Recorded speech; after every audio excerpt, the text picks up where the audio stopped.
Salam Bapak Ibu Saudara, kembali lagi di Studio Kristen Channel. Terima kasih Bapak Ibu sudah mendukung perkembangan channel ini dengan cara subscribe, komen, dan share.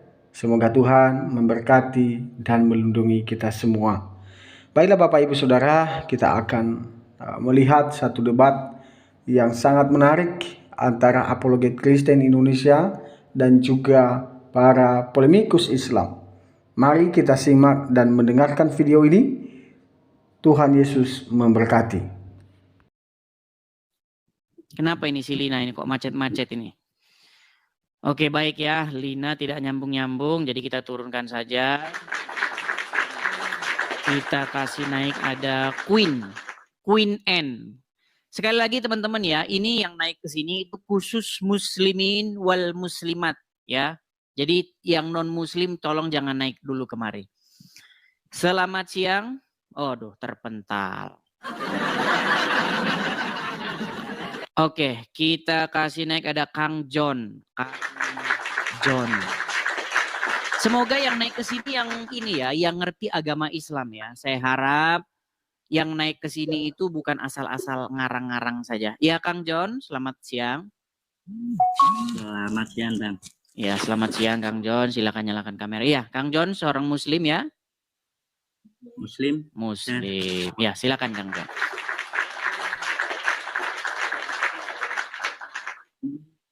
Tanya itu yang sampean maksudnya Nabi Muhammad dituhankan itu seperti apa?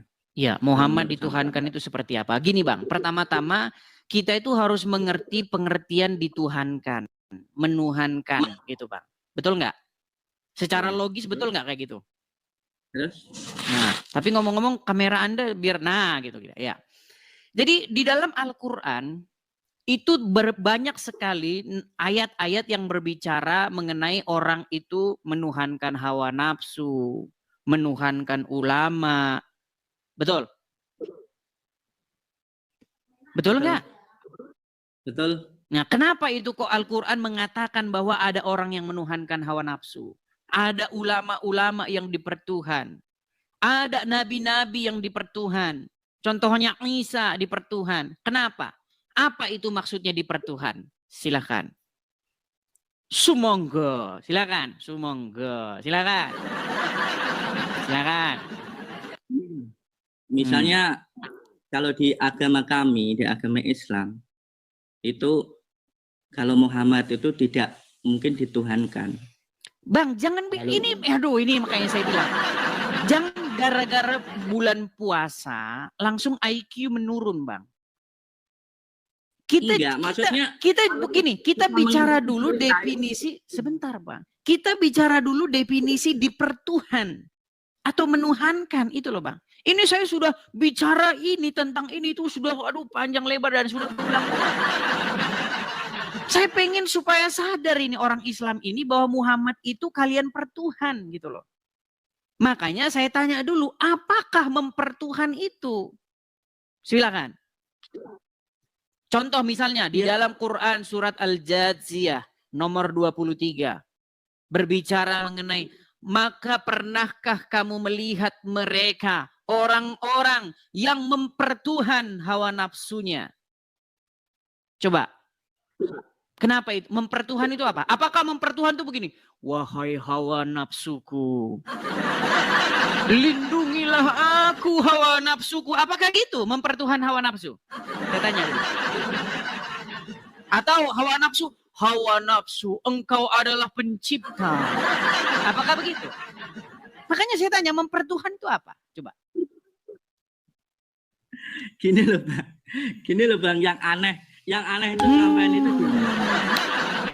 Oke lah, kita kasih kesempatan. Bang, gini, saya ingin memberikan Anda waktu yang selama mungkin, tapi Anda itu nyambung gitu. Coba saya tanya, menurut Al-Quran mempertuhan itu apa? Mempertuhan itu mengikuti perintahnya. Mengikuti perintahnya. Anda mengikuti perintahnya Muhammad nggak? Betul, mengikuti perintahnya. Iya, sudah. Muhammad. Anda mempertuhan Muhammad, sudah. Sudah akui Anda mempertuhan Muhammad. Nanti dulu Bang. Nah. Kan? Ini makanya saya bilang ini standar ganda terus Anda ini, heran saya. Gini loh Bang. Begini, kalau saya orang Kristen nih, gini sebentar gini Bang, saya orang Kristen. Tidak disebutkan saya itu menjadikan Yesus sebagai Tuhan saya. Tidak disebutkan saya ini mempertuhan Yesus ketika saya tidak melakukan apa yang diperintahkan dia kepada saya. Betul, itu Tuhan sampean, Yesus Iya, Tuhan sampean. makanya saya sebagai orang Kristen, saya wajib bagi seorang Kristen itu menjadikan Yesus itu sebagai Tuhan di dalam hidupnya. Tapi bukan semuanya yang perintah terus diikuti itu namanya dituhankan, Bang. Oke, sekarang kalau begitu tolong berikan kepada saya pengertian mempertuhan. Silakan. Misalnya gini, Bang. Kalau kita kan punya istri ya, punya istri terus punya jemuran di luar misalnya. Terus istri kita tuh pesan sama kita, terus istri kita kan pergi. Tolong nanti kalau ada hujan, terus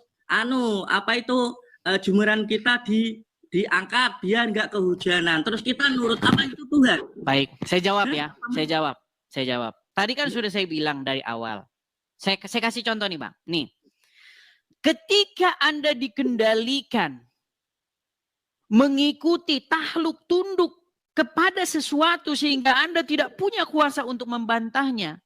Itu yang kita bicarakan dari tadi. Sementara Anda bilang, istri nyuruh Anda ngangkat jemuran. Apakah itu mempertuhan? Sekarang saya tanya, ketika istri Anda menyuruhmu untuk, misalnya nih saya kasih contoh, menceraikan ataupun untuk lompat dari jurang ataupun untuk apalagi istrimu menyuruh meninggalkan sholat atau istrimu menyuruhmu untuk membunuh, apakah Anda lakukan? Ya makanya itu Bang, tidak semuanya perintah ikuti, bukan kita mempertuhankan dia. Betul, makanya saya bilang Anda mengikuti istri Anda itu koridornya ada batas-batasnya. Sekarang saya tanya, ketika Muhammad menyuruh orang Islam, bisa nggak dibantah? Boleh nggak orang Islam bantah Muhammad? Boleh nggak? Ya nggak bisa Bang. Makanya saya bilang Muhammad itu Tuhanmu. Loh, gimana ini? Sekarang saya tanya, kalau istri nyuruh Anda, suamiku lompat dari jurang, Anda lakukan nggak? Ya nggak mau dong. Nggak mau. Kalau Allah nyuruh, sebentar, kalau Allah nyuruh lompat dari jurang, Anda lompat nggak? Allah tidak mungkin menyuruh kalau andainya Allah menyuruhmu, boleh nggak kau bantah? Kalau itu tidak ada bakal. Oke, Allah menyuruh orang Islam, boleh dibantah nggak? Ya kalau aturan dari Allah kita laksanakan, nggak boleh, Bang. Nggak boleh dibantah kan? Boleh kalau dibantah. Muhammad nyuruh, boleh dibantah nggak? Ya kalau Muhammad nyuruh ya nggak boleh dibantah. Nggak boleh, Bang. makanya saya bilang mereka dua itu Tuhanmu. Kalau istri nyuruh boleh dibantah, presiden nyuruh boleh dibantah, orang tuamu menyuruh boleh dibantah. Tapi kalau Allah dan Muhammad yang nyuruh, nggak bisa. Nggak bisa. Nah ini yang kalian tidak pahami. Saya kasih Anda contoh nih. Kang John. Jangan dimatikan kameranya Kang John. Begini. Ketika seseorang, makanya ketika seseorang dalam posisi yang demikian itu, Anda nggak boleh bantah. Anda manut, manggut, tahluk, tunduk. Dalam keadaan seperti itulah diri Anda itu disebut sebagai budaknya, hambanya. Gitu Bang, sampean itu tidak bisa membedakan antara Ya sudah, sekarang ada Al-Quran nggak di situ? Gini aja, punya Al-Quran nggak di situ? Ada, tapi coba ambil sekarang, coba. Itu harus kita wudhu dulu Bang. Di mana ayatnya kalau ambil Quran harus wudhu dulu, di mana? Nggak kayak Injil sembarang dipakai. Oh, ngarang bebas aja. Di mana ayatnya dalam Quran? Di mana? Ya memang harus wudhu dulu Bang. Itu kan ayat. Ya udah, tidur di bawah saja. Memang. Gini loh, saya itu sudah mempelajari agama Islam itu 13 tahun lamanya. Harus kalian bedakan. kata Al-Quran. Sering gak sama. Sering gak sama. Menurut Al-Quran, kamu harus beriman kepada kitab-kitab sebelumnya. Menurut Al-Quran, kamu harus merujuk kepada kitab-kitab sebelumnya, yaitu Taurat dan Injil. Kata Al-Quran, tapi kata orang Islam, kamu harus baca tafsir. Dan mana kalau mau paham Quran tuh harus baca tafsir? Saya lompat di Monas kalau ada. Kalau ada ayat, jika kamu mau paham Al-Quran ini wahai fulan, kamu harus baca kitab tafsir. Kalau ada, saya terjun dari Monas.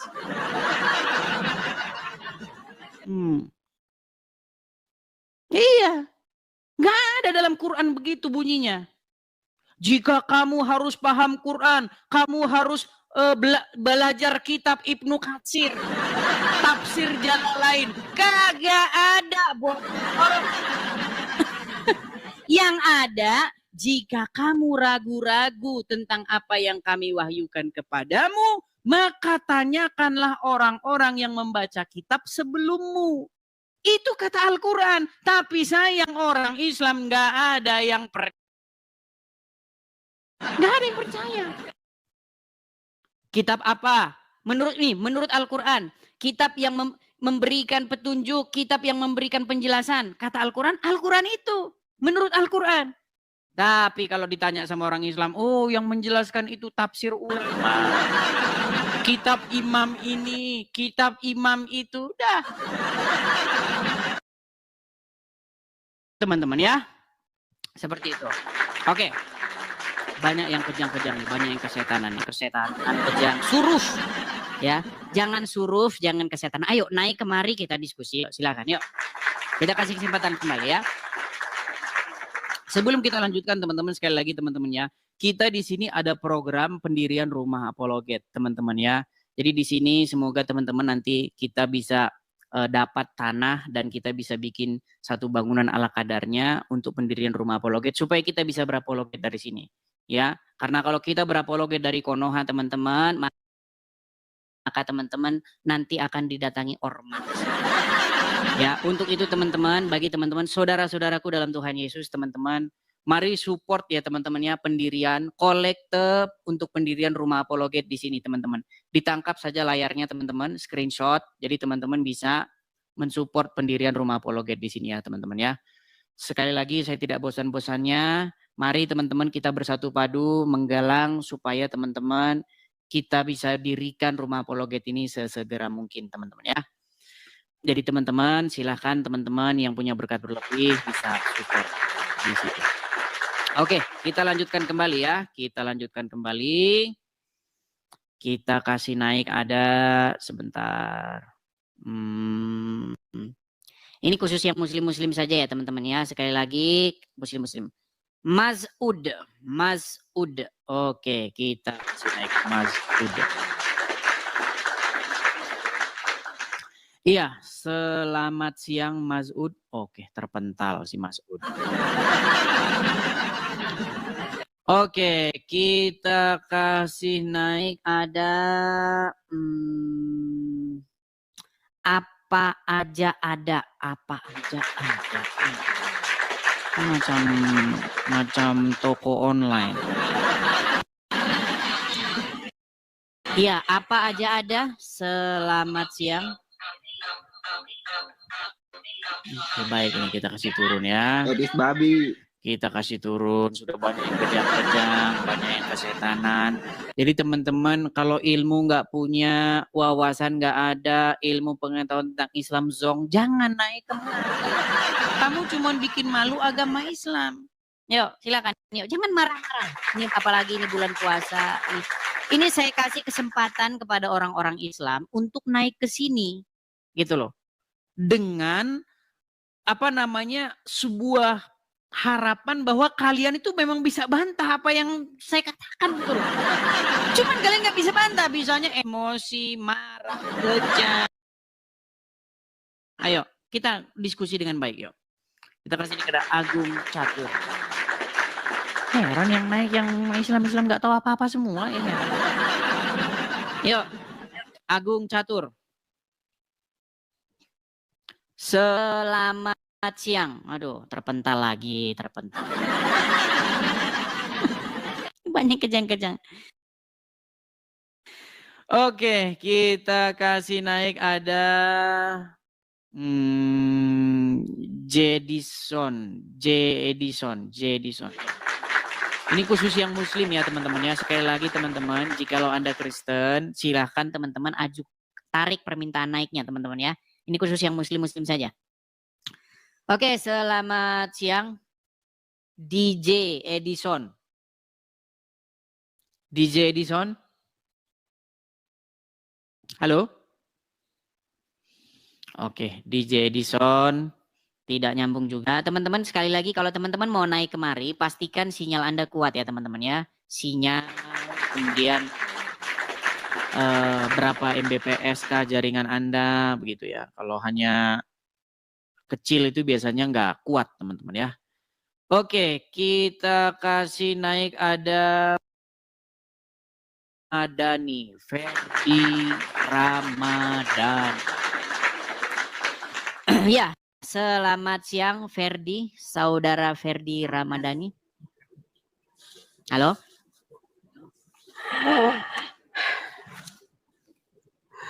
Saudara Ferdi? Udah sesak napas?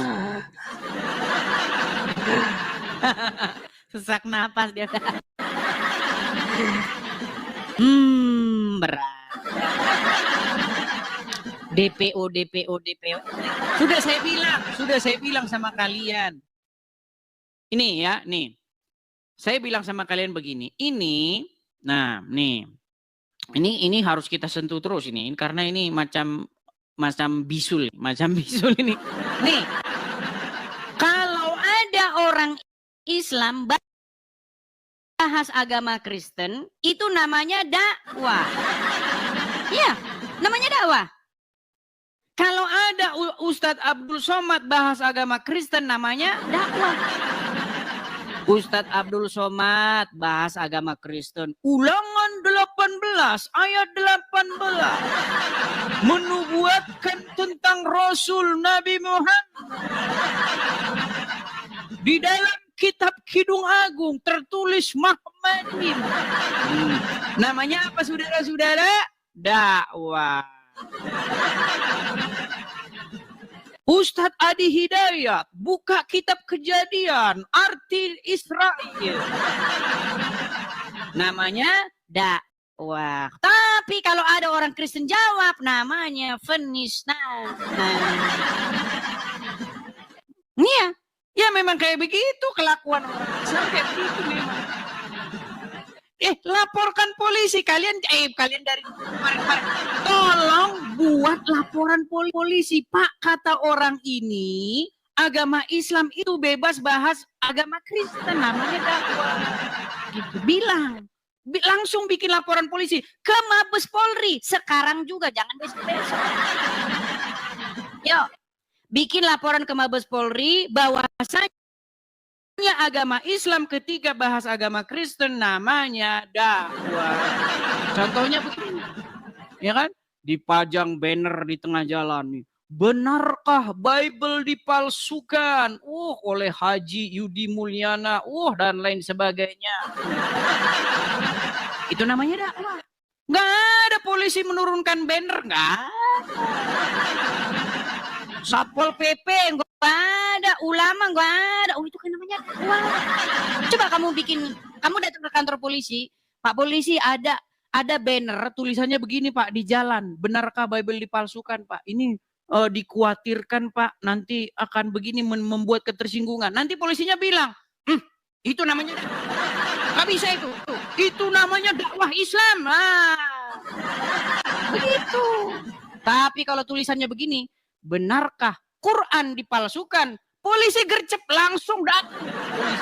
Siapa yang membuat ini? Membuat tulisan benarkah Quran dipalsukan? Wah, langsung datang. Polres turun, Kapolda turun, kepala Satpol Ulama, Haji, Hajah, ormas turun.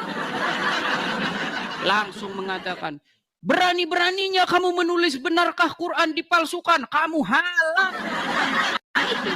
Itulah kelakuan orang Islam. Begitu. Jadi kamu jangan anu lah, nggak usah macam anak-anak lah, nggak usah. Kamu bahas agama orang boleh, bahas agama saya boleh. Sekiliran saya tanggapi, kamu kepanasan kayak cacing kepanasan tuh kan. Kamu bikin laporan sekarang, jangan DPO. Bikin laporannya sekarang. Ini kan kamu rekam nih, kamu rekam, bawa ke Mabes Polri rekamannya. Bawa ke Mabes Polri. Kau mah bilang DPO. Ada-ada saja kamu. Ya. Sekarang kamu datang ke Mabes Polri, kamu rekam rame-rame langsung. Gitu loh. Bilang begitu ya. Jangan ditunda-tunda. Ya. Ayo. Saya ini hanya menanggapi apa yang dilakukan oleh orang-orang Islam. Ketika orang Islam membahas agama saya tanggapi gitu loh. Giliran ditanggapi kok kamunya kok kasih marah. Aduh. Silakan ya. Sul Alif 92. Ya silakan. Silakan Sul Alif. Selamat siang Sul Alif 92. Selamat siang. Ya, silakan Bang Sul Alif, nyalakan kamera Anda. Mari kita diskusi dengan baik. Yuk. Boleh. Silakan. Kalau Anda Muslim, Anda bahas-bahas agama Kristen boleh. Masa saya nggak boleh nanya bahas agama kamu? Kecuali saya fitnah, gitu kan? Saya memaki-maki, nah itu yang nggak boleh, gitu loh. Yuk, silakan. Sul Alif. Temanya apa ini temanya? Temanya buktikan bahwa Muhammad bukan Tuhan kalian, Tuhannya orang Islam. Silakan. Kata siapa itu? Masalahnya sudah ada kurang lebih 5 orang pendebat Islam yang mengakui Muhammad itu Robnya umat Islam. Coba ayatnya baca. Coba ayatnya baca. Baik. Anda ada Al-Quran di situ?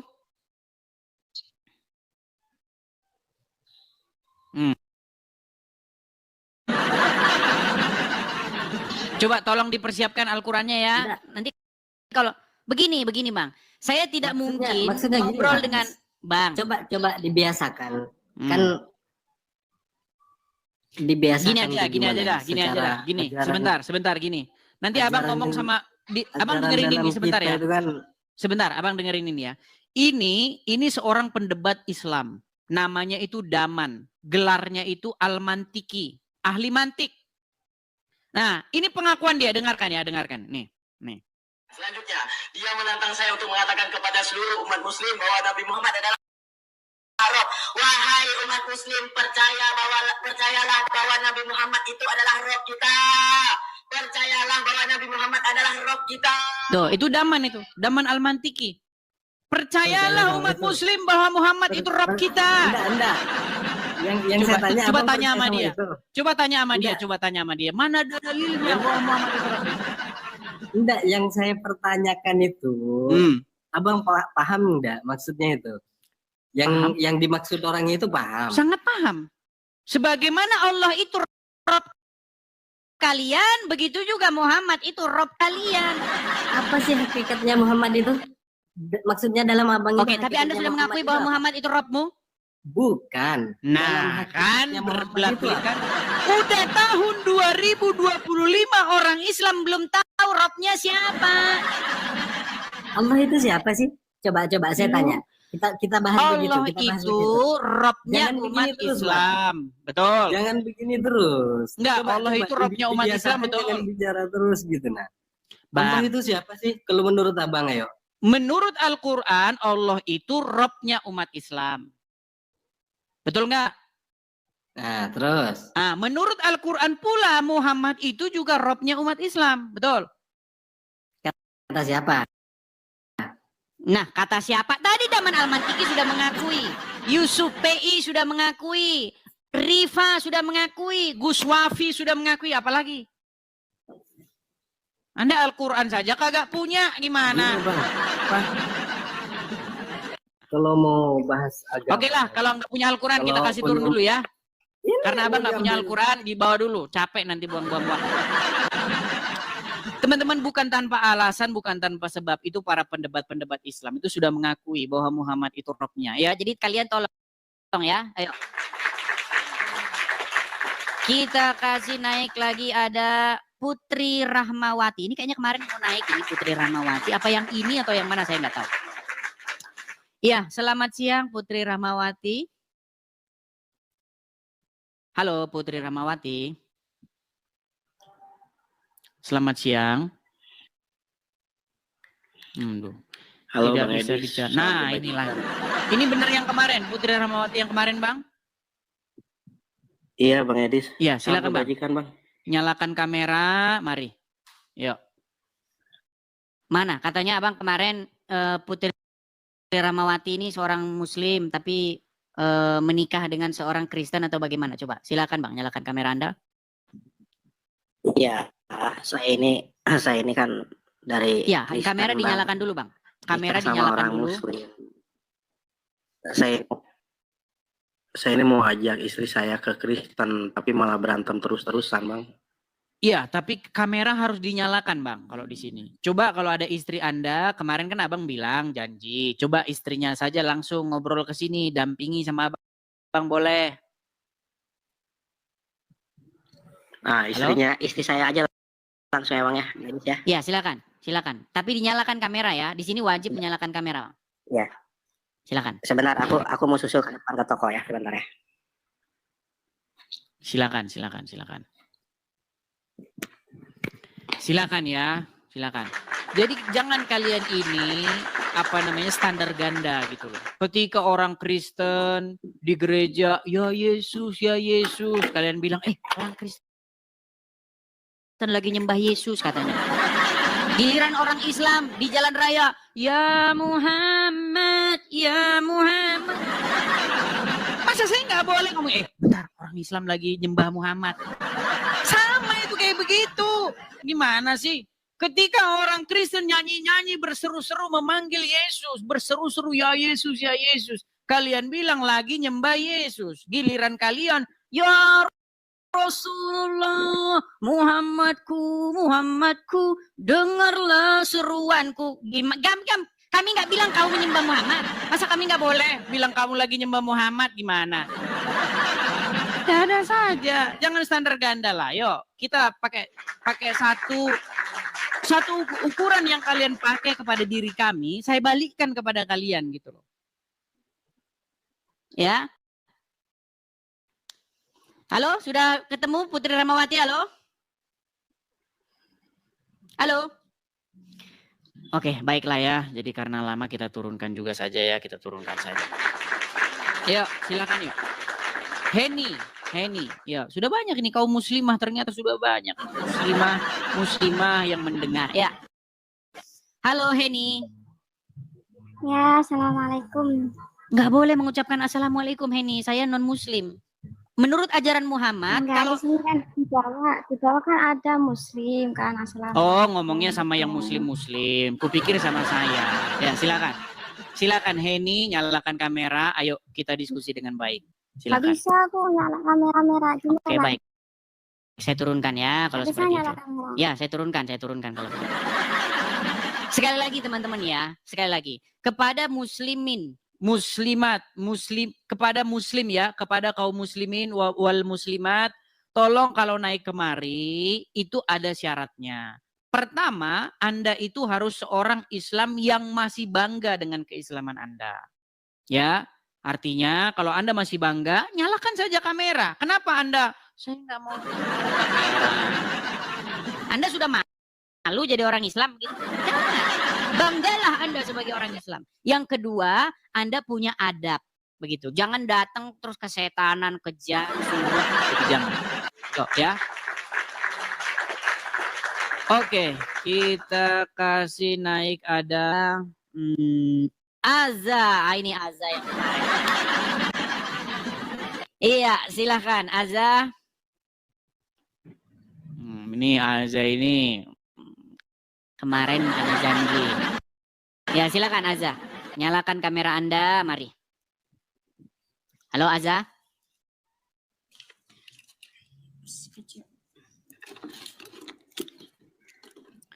Ya, Aza. Gimana Aza? Waduh. Nih. Ribet banget ya. Ribet. Kalau mau makan harus begini, ya kan? Ma, begini. Ribet. Ayo silakan. Yuk. Lagi dia stable sebentar.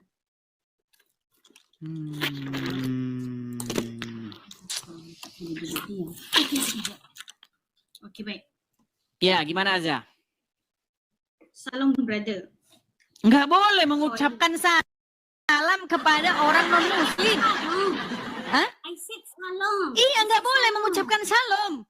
Menurut agama Islam, barang siapa yang menyerupai suatu kaum, maka kamu akan termasuk golongan dari mereka. Betul? Betul? Iya. Nggak boleh kamu menyerupai orang Yahudi dan Nasrani. Pokoknya jadi orang Islam, kamu pokoknya saya bikin ribet. Karena di dalam agama Islam, satu, ngucapin salam kepada Yahudi dan Nasrani nggak boleh. Kalau ketemu dengan mereka di jalan, kamu harus desak mereka ke jalan yang sempit, betul? Baru saja saya dengar Bro Edis mengatakan kita kalau menjadi tetamu harus menghormati, bukan? Jadi kalau Anda jadi orang Islam nggak boleh begitu. Menghormati cukup ucapkan saja selamat siang, selamat malam. Begitu. Saya dengar orang Kristen mengamalkan perkataan salam. So saya ikut saja lah sebab saya ini berinteraction dengan orang Kristen. Oke, jadi tapi Aza, tapi perkataan yang saya imani dalam perkataan salam tersebut bukan mempunyai meaning sama dengan orang Islam. Kak Aza, begini Aza, tidak boleh menyerupai satu kaum. Itu di dalam amaliyah, Bang. Berarti udah nggak percaya lagi sama Muhammad. Barang siapa yang menyerupai suatu kaum, maka kamu termasuk golongan dari mereka, betul? Saya tahu, tetapi kamu mengucapkan perkataan itu tidak membawa murad daripada ajaran Islam. Ini yang menjadi masalah. Semua benda kamu balon jadi satu. Ini yang problem sebenarnya. Makanya saya bilang menjadi seorang muslim maka hidup Anda akan ribet.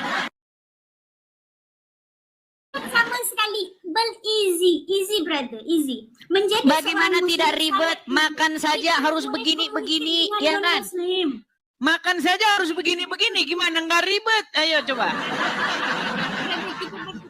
Kita tidak perlu membahas tentang sesuatu yang tidak ada faedah. Ini hanyalah etik yang tidak ada faedah. Kita membangkitkan sesuatu yang tidak ada faedah sebenarnya. Coba saya tanya dulu Aza, begini Aza.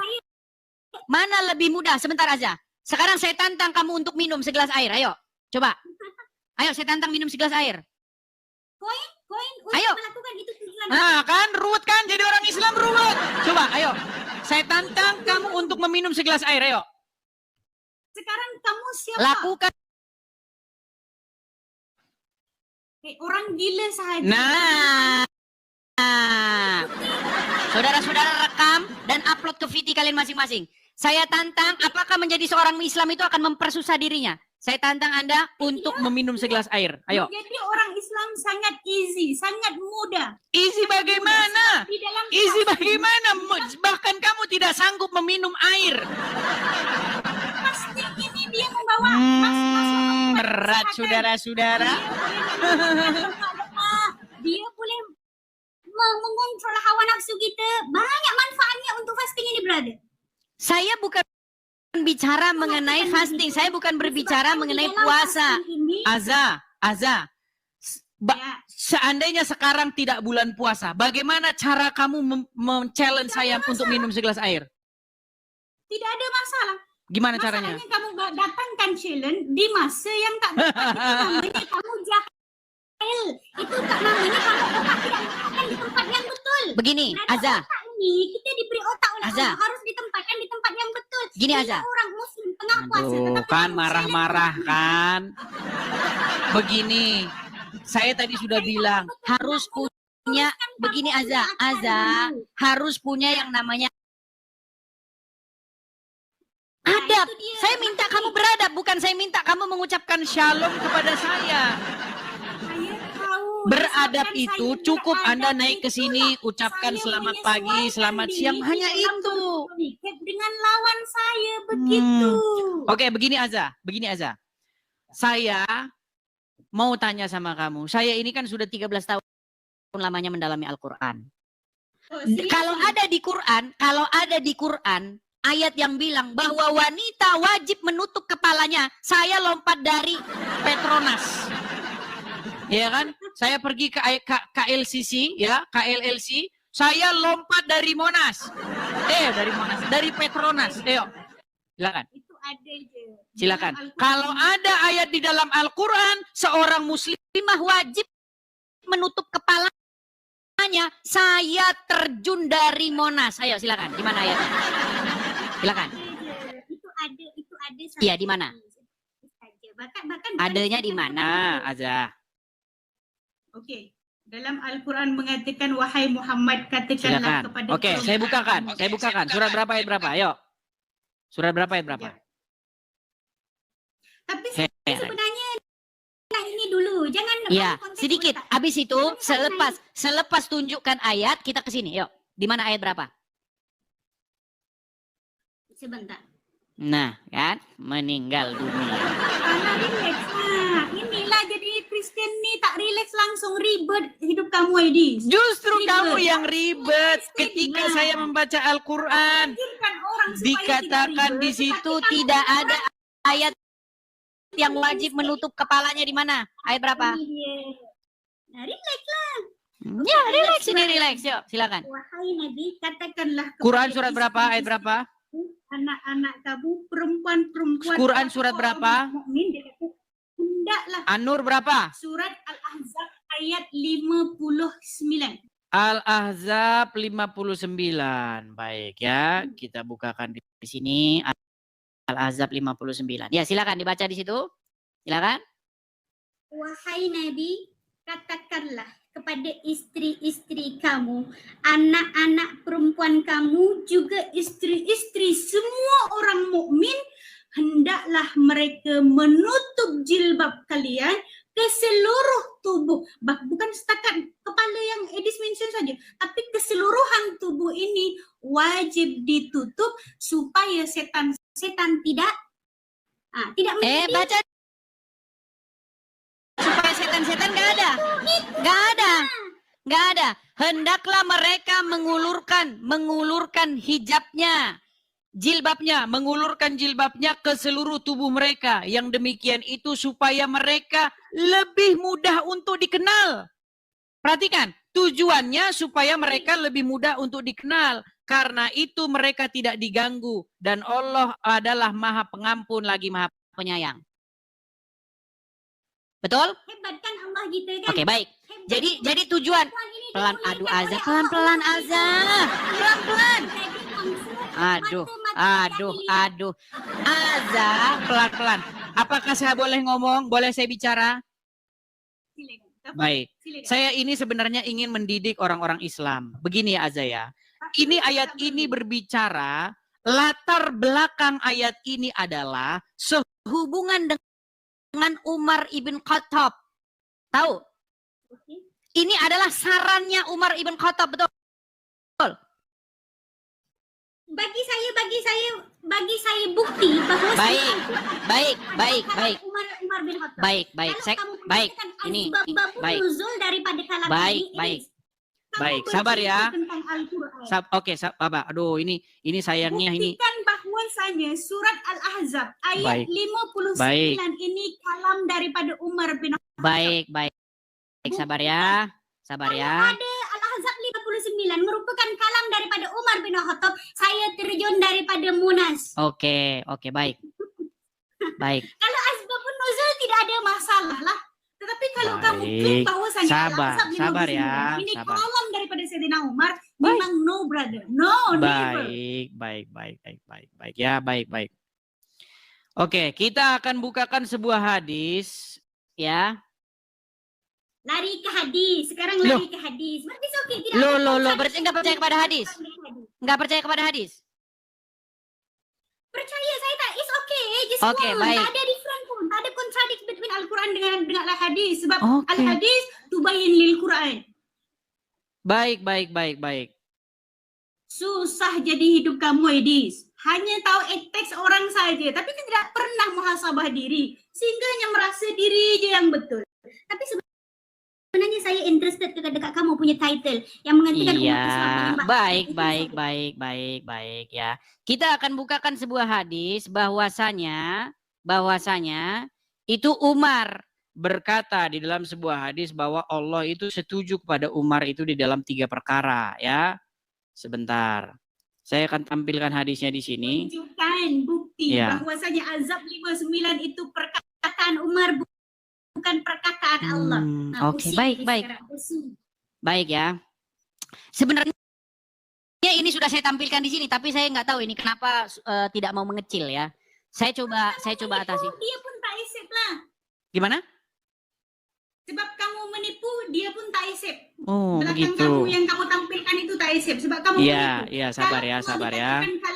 Kalam Umar itu tidak ada dalam sejarah ajaran Islam. Sebentar.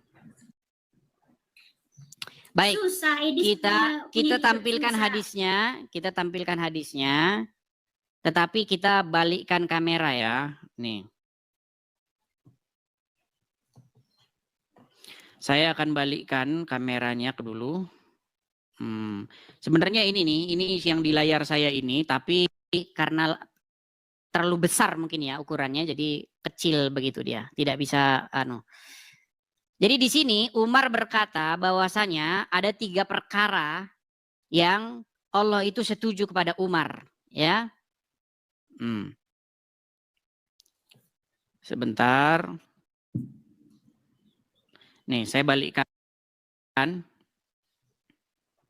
Oke, nah ini ya. Lihat ya. Nih. Jadi Umar ya, di dalam sebuah riwayat Muslim ya yang dikutip oleh As-Suyuti dalam kitab Tarikh Khulafanya ya. Pertama ya. Nih. Kita bacakan dari sini saja ya. Imam Mujahid salah satu tabi'in, murid Ibnu Abbas pernah menjelaskan bahwa ketika Umar berpendapat Al-Quran turun untuk mendukung pendapat tersebut. Bahkan Ali bin Abu Thalib menyatakan bahwa Al-Quran memuat sebagian pendapat Umar. Hal ini menunjukkan bahwa pendapat Umar sering menjadi pijakan kronologis turunnya sebuah ayat. Nih, mufa waquftu. Umar ini diungkapkan oleh Umar sendiri dalam sebuah riwayat Bukhari Muslim yang dikutip dalam kitab As-Suyuti dalam Tarikh Khulafanya. Pertama, menjadikan makom Ibrahim sebagai tempat sholat. Ya, saat itu Umar berkata kepada Nabi untuk menjadikan makam Ibrahim sebagai tempat sholat. Kemudian turunlah ayat, ya, wa takhizu min maqami Ibrahim dan seterusnya ya. Dan jadikanlah makom Ibrahim sebagai tempat sholat. Ini ide Umar ini. Menjadikan makam Ibrahim sebagai tempat sholat, ide Umar lah, jadi ayat Quran. Nah, kemudian yang kedua, hijab untuk para istri Nabi. Umar berkata kepada Nabi, wahai Rasul, ada hal bagus dan jelek yang menimpa istri-istrimu. Mungkin lebih baik engkau memerintahkan mereka untuk berhijab. Selanjutlah turunlah ayat waliyadribna bi dan seterusnya dan hendaklah mereka menutupkan kain kudungnya kepada dadanya. Ini ide Umar ini, jangan salah, ini idenya Umar jadi ayat Quran. Terus yang ketiga, ketika istri-istri Nabi saling cemburu termasuk putri Umar yang bernama Hafsah, melihat hal itu akhirnya Umar memberikan nasihat kepada Hafsah untuk tidak berlaku demikian, karena bisa jadi Nabi akan menceraikannya dan diberikannya ganti dari Allah dengan istri yang lebih baik darinya. Setelah Umar menasihati putrinya, turunlah ayat Quran dengan kalimat seperti ayat Al-Quran ini. Ini sumber-sumber Islam sendiri, bukan karangan saya. Jadi makanya pernah saya bilang, di dalam ada satu buku Buku itu berjudul Lubang Hitam Agama. Judulnya berjudul Lubang Hitam Agama. Bagaimana di situ Muhammad dan Umar bersekongkol mengarang ayat Quran. Sembarangan saja, saudara-saudara. Namanya itu ada. Jadi jangan dibilang saya mengada-ngada, saudara ya. Ayo. Silakan, tanggapi. Yo. Sudahlah. Saya balikkan kamera saya dulu. Yo, silakan. Jadi jangan dibilang mengada-ngada. Saya nggak mengada-ngada, Azza. Oke, baik. Silakan. Saya tanggapi. Berkenaan kamu mengatakan kita harus menjadi waras dulu. Harus jadi waras. Menggunakan akal ini harus menjadi orang waras dulu, Dis. Poin pertama yang kita timbulkan di dalam pembahasan kita, kamu mengatakan kepada Azza, mana dalil daripada Al-Quran mengatakan bahwasanya perempuan di dalam Islam ini harus menutup aurat begini. Jadi saya tunjukkan. Bukan menutup aduh, Azza ini yang dibahas apa yang Iyalah, di dalam Islam kepala ini sebahagian daripada aurat. Sebab kamu membahas tentang Islam, maka kamu harus ikut bahasa Islam, begitu. Kamu Kristen, tetapi kamu keluarkan dalil daripada Al-Quran. You should be follow. Azza, yang sebarusan saya bacakan tadi itu literatur Islam atau bukan? Yes, oke, baik. Oke, benar nggak? Umar itu menjadi ayat-ayat Al-Quran. Kamu tidak kenik di dalam explain ayat surat Al-Ahzab ini, tidak kenik dengan apa yang dikatakan oleh Sayyidina Umar. Azza, sebentar. Aduh, Azza ini. Ayo sudah, silakanlah. Kita kasih kesempatan dia dulu. Nanti kita dibilang nggak kasih kesempatan. Silakan. Macam ini kan nice. Kamu harus menghormati tetamu lah. Saya ini setamu. Okey. Tadi kamu di awal cerita mengatakan bahwasanya surat Al-Ahzab ayat 59 itu merupakan kalam Umar, bukan daripada kalam Allah. Saya bagi tahu kepada kamu, buktikan bahwasanya Ahzab itu merupakan kalam daripada Sayyidina Umar. Kalau masalah azbabul wurud ataupun Sayyidina Umar mengatakan wafaqtu, Allah bersepakat, itu tidak ada masalah. Itu namanya azbabul nuzul. Azbab penyebab daripada kenapa ayat ini turun bukan bermakna Umar berkata yang ini. Ayat ini tetap kalamullah, tetapi penyebab turunnya ayat ini adalah perkara yang terjadi kepada kalam-kalam Sayyidina Umar di dalam hadis. Berarti tersebut. idenya siapa? Ini beza, brother. Berarti idenya siapa? Idenya datang dari siapa? Itu bukan idea. Loh. Bentar, saya tampilkan lagi ya, sebentar. Nih, saya udah ketemu hadisnya, sebentar. Ataupun mengesofkan permasalahan. Sebentar, saya sudah ketemu hadisnya, Azza, saya sudah ketemu hadisnya. Azza, lihat ini hadisnya, Azza, lihat. Nih ya hadisnya, sebentar.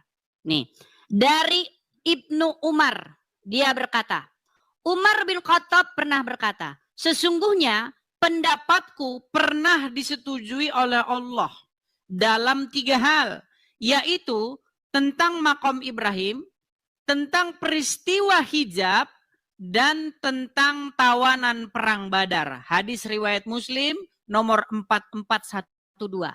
Nah, kita fokus di masalah hijab ya. Nah, jadi dalam sebuah riwayat pernah suatu saat Umar bin Khattab ya, itu melihat perempuan-perempuan mukmin ya, itu mereka buang hajat. Nah, ketika mereka buang hajat ya, untuk membedakan yang mana yang perempuan-perempuan mukmin dengan yang budak-budak, Umar bin Khattab memberi ide karena pada waktu itu budak-budak tidak memakai kain penutup dada. Mereka kalau jalan, mohon maaf nih, susunya gandul-gandul. Itu memang begitu. Dulu pada waktu itu budak-budak dengan perempuan merdeka dibedakan dengan cara, mohon maaf nih, saya mohon maaf ya, susunya. Karena kalau budak-budak dia tidak tutup itu susunya. Tapi untuk perempuan-perempuan mukmin mereka pakai kain penutup. Makanya supaya mereka bisa dikenali. Itu makanya ayat itu berbunyi, hendaklah mereka mengulurkan ke seluruh tubuh mereka supaya mereka bisa dikenali. Dikenali dari mana? dari mana yang budak, mana yang merdeka. Aduh, ini kamu kurang belajar agama Islam. Nah, sekarang saya tanya dulu Aza. Betul nggak itu yang saya bilang? Betul nggak? Tidak betul. Tidak betul katanya. Connection tidak betul. Masalah hadisnya betul. Dia punya terjemahannya juga betul, tetapi connect itu murad dia tidak betul. Maksud daripada yang kamu kata, Oke, gimana bunyi hadisnya? Coba bunyi hadisnya gimana? Sebentar, bunyi hadisnya gimana? Begitu. Kamu mengatakan itu idea daripada Umar, bukan? Begitu. Sebentar. Saya tanya dulu. Kalau begitu bunyi hadisnya seperti apa? Saya mau tanya. Bunyi hadisnya seperti apa? Kalau begitu apa? Begitu apa? Tadi kan sudah saya bacakan. Suatu waktu Umar melihat ada perempuan-perempuan mukmin, mereka sedang buang air besar, betul nggak? Oke, sudah. Coba bacakan gimana? Misunderstanding kamu di dalam. Jangan bilang misunderstanding dulu. Gini, Aza, jangan bilang misunderstanding. Coba kau bacakan. Aduh, berat ini. Gimana nih Aza ini? Coba bacakan dulu bagaimana Umar bin Khattab dia melihat istri-istri Nabi atau perempuan-perempuan mukmin mereka buang air besar. Coba. Oke, sekarang sebelum saya saya ini Anda bilang saja, Anda tidak tahu perkara itu. Kalau tidak tahu nggak apa-apa, biar saya jelaskan. Arti tersebut tidak ada masalah, tetapi yang harus diluruskan kepada kamu. Ini Aza ini nggak tahu, bilang aja. Aza, kamu tahu nggak cerita bagaimana istri-istri Nabi, bagaimana perempuan-perempuan mukmin mereka buang air besar? Saya bacakan saja ya. Ini nampaknya dia ini ngeyel. Ini keras kepala dia ini. Saya bacakan ya. Saya bersaksi dulu lah. Saya sudah dengar hadis tersebut. Oke, coba baca. Coba bacakan. Coba bacakan. Saya sudah tahu hadis tersebut. Iya, sebelum biar umat tahu. Coba bacakan. Kan tadi kamu sudah baca wa akhraja Muslim. Ini saya sudah jumpa hadis tersebut. Oke, coba gimana? Bacakan dulu biar umat tahu. Ini banyak umat yang nggak tahu apa-apa ini. Mereka tidak tahu apa-apa. Makanya saya bilang mereka masih Islam itu karena mereka nggak tahu apa-apa. Coba bacakan. Bukan, saya tidak bercerita. Apakah kamu malu untuk membacakan kenyataannya bahwa yang kamu pakai itu adalah seragam buang air besar? Ayo, coba. Yang menjadi masalah. Loh, Aza. Yang pakaian yang kamu pakai itu adalah pada waktu itu untuk membedakan supaya ketika kamu buang air besar, kamu bisa dibedakan dari budak-budak. Coba ayo.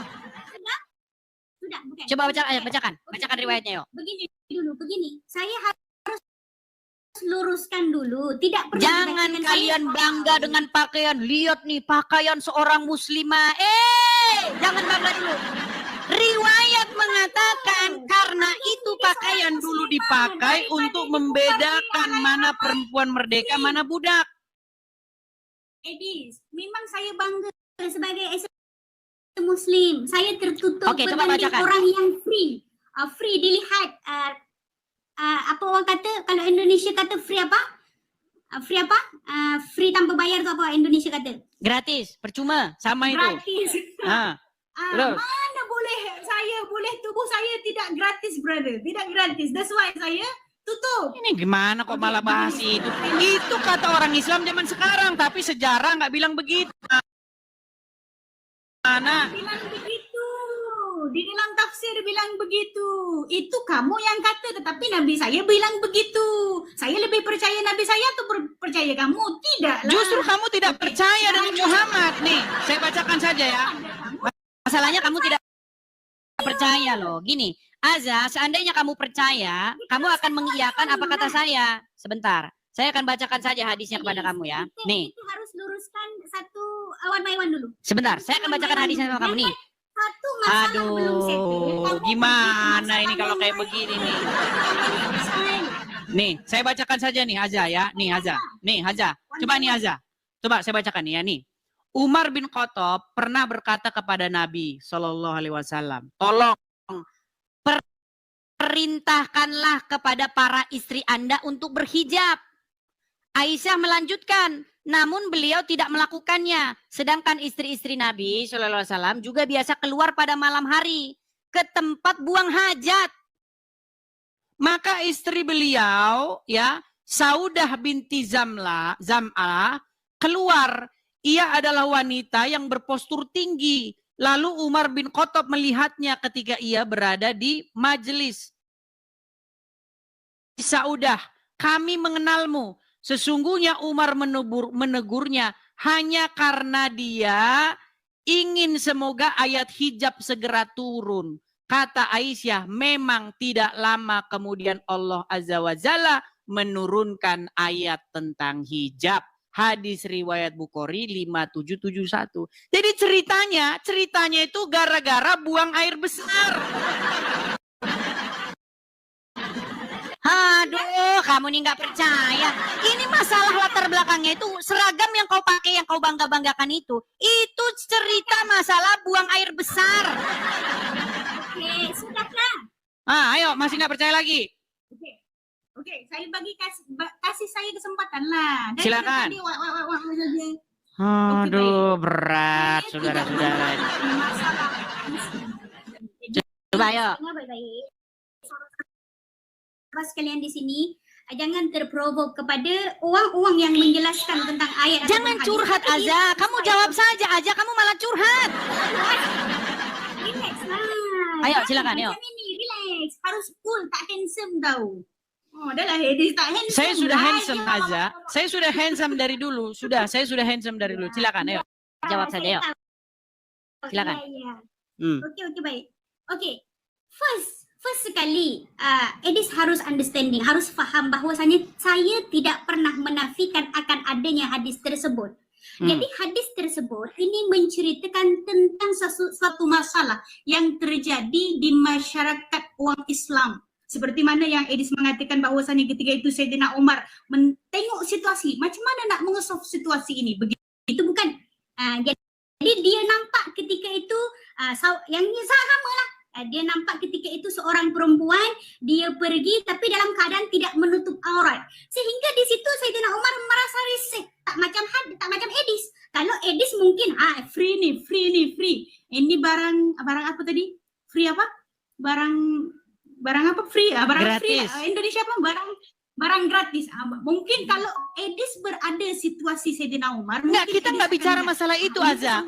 Masalahnya idenya itu datang dari Umar, betul tidak? Umat Islam ini bukan begini, Aza, begini. Jangan gini. Saya buat ini mudah ya, Aza ya. Aza. Ayo kita buat ini mudah ya. Aduh, si Aza ini apa jangan-jangan dia conge apa gimana nih teman-teman? Makanya Aza, telinga jangan ditutup. Ya. Aza, telinga jangan ditutup. Itu dulu ceritanya itu seragam buat beol. Tahu beol? Buang air besar. Masa saya bukan. Aza, kamu mengakui nggak bahwa itu dulu seragam ceritanya buang air besar? Setuju? Bukan begitu.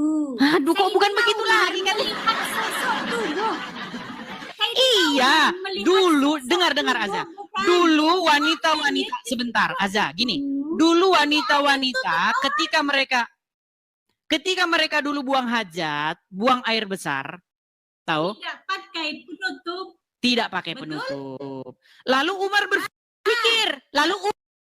berpikir, wahai Nabi, gimana kalau kaum wanita-wanita, termasuk juga istri-istrimu, suruh pakai kain penutup, betul? Sehubungan dengan apa? Buang air besar, betul? Itu bukan konteks utama. Gimana sih Denny? Itu sehubungan dengan buang air besar aja. Aduh, gimana sih Aza ini? Buang air besar. Kok malah jadi saya yang capek ngingetin mereka ini. Oke, intinya begini Aza, gini. Bahwa ide itu datang dari Umar, betul? Bukan macam itu. Oke, saya tampilkan saja hadisnya ya. Saya tampilkan hadisnya. Oke. Asbabun nuzul daripada ayat ini disebabkan Sayyidina Umar tidak mau perkara haram terjadi kepada dia secara free. Oke, duluan siapa? Siapa yang lebih dulu keluar idenya? Idenya Umar atau ayat Al-Quran? Bukan ide Umar, tetapi Sebentar. ide tersebut Mana yang lebih dulu ide datang? itu. Azza, sebentar Azza. Oke. Mana yang lebih dulu datang? Ide Umar bin Khattab supaya istri dan perempuan berhijab atau ayat Al-Quran? Oke, kamu tanya itu idenya Jawab Umar singkat, bukan begitu. mana yang lebih dulu? Sekarang, sebab kamu bertanya di tempat yang salah. Sekarang saya tanya. Kok salah sih gimana? Yang tadi buang hajat itu ide Sayyidina Umar ke? Ide Sayyidina Umar sehingga Sayyidina Umar melihat perkara secara gratis. Itu ide Sayyidina Umar tak? Oke, berarti lebih dulu ide Umar. Oke, sebentar. Berarti lebih dulu ide Umar. Ini adalah permasalahan umat Islam. Berat ini saudara-saudara. Di bulan puasa yang sangat berat ini saudara-saudara. Banyak orang Islam yang tidak mengakui. Sebentar, Azza, saya tanya dulu Azza. Oke, ini terakhir Azza. Kalau kita tidak lanjut ini berarti kita selesai saja. Gini Azza. Mana yang lebih dahulu muncul? Ide Umar untuk menghijabi, untuk berhijab ke wanita-wanita termasuk istri Muhammad berhijab atau ayat Al-Quran? Mana yang lebih dulu? Oke, ya. Memanglah Al-Quran turun disebabkan adanya kejadian yang terjadi. Maka Mana yang lebih dulu Azza? Azza, yang lebih dulu mana Azza? perkara yang terjadi kepada Sayyidina Umar, barang yang free tadi itu. Oke, ide Umar lebih dahulu datang, betul? Bukan ide Umar, itu bukan ide Umar. Oke, baik. Kita ini terakhir teman-teman, sabar ya, sabar. Kita harus bersabar menghadapi mereka teman-teman. Kita harus bersabar. Sebentar Azza ya. Saya balikkan dulu kamera saya lagi Azza, saya balikan. Oke Azza. Azza lihat ini Azza. Ya. Saya tahu Dengar aja. Sesungguhnya ini Umar bin Khattab. Aduh, dengar dulu ini Umar bin Khattab yang ngomong ini. Anda berani dengan Umar bin Khattab ini singa Allah ini. Dengar ya, dengar. Ya, apa Umar katakan? Sesungguhnya pendapatku pernah disetujui. Sekarang saya tanya, siapa yang menyetujui siapa?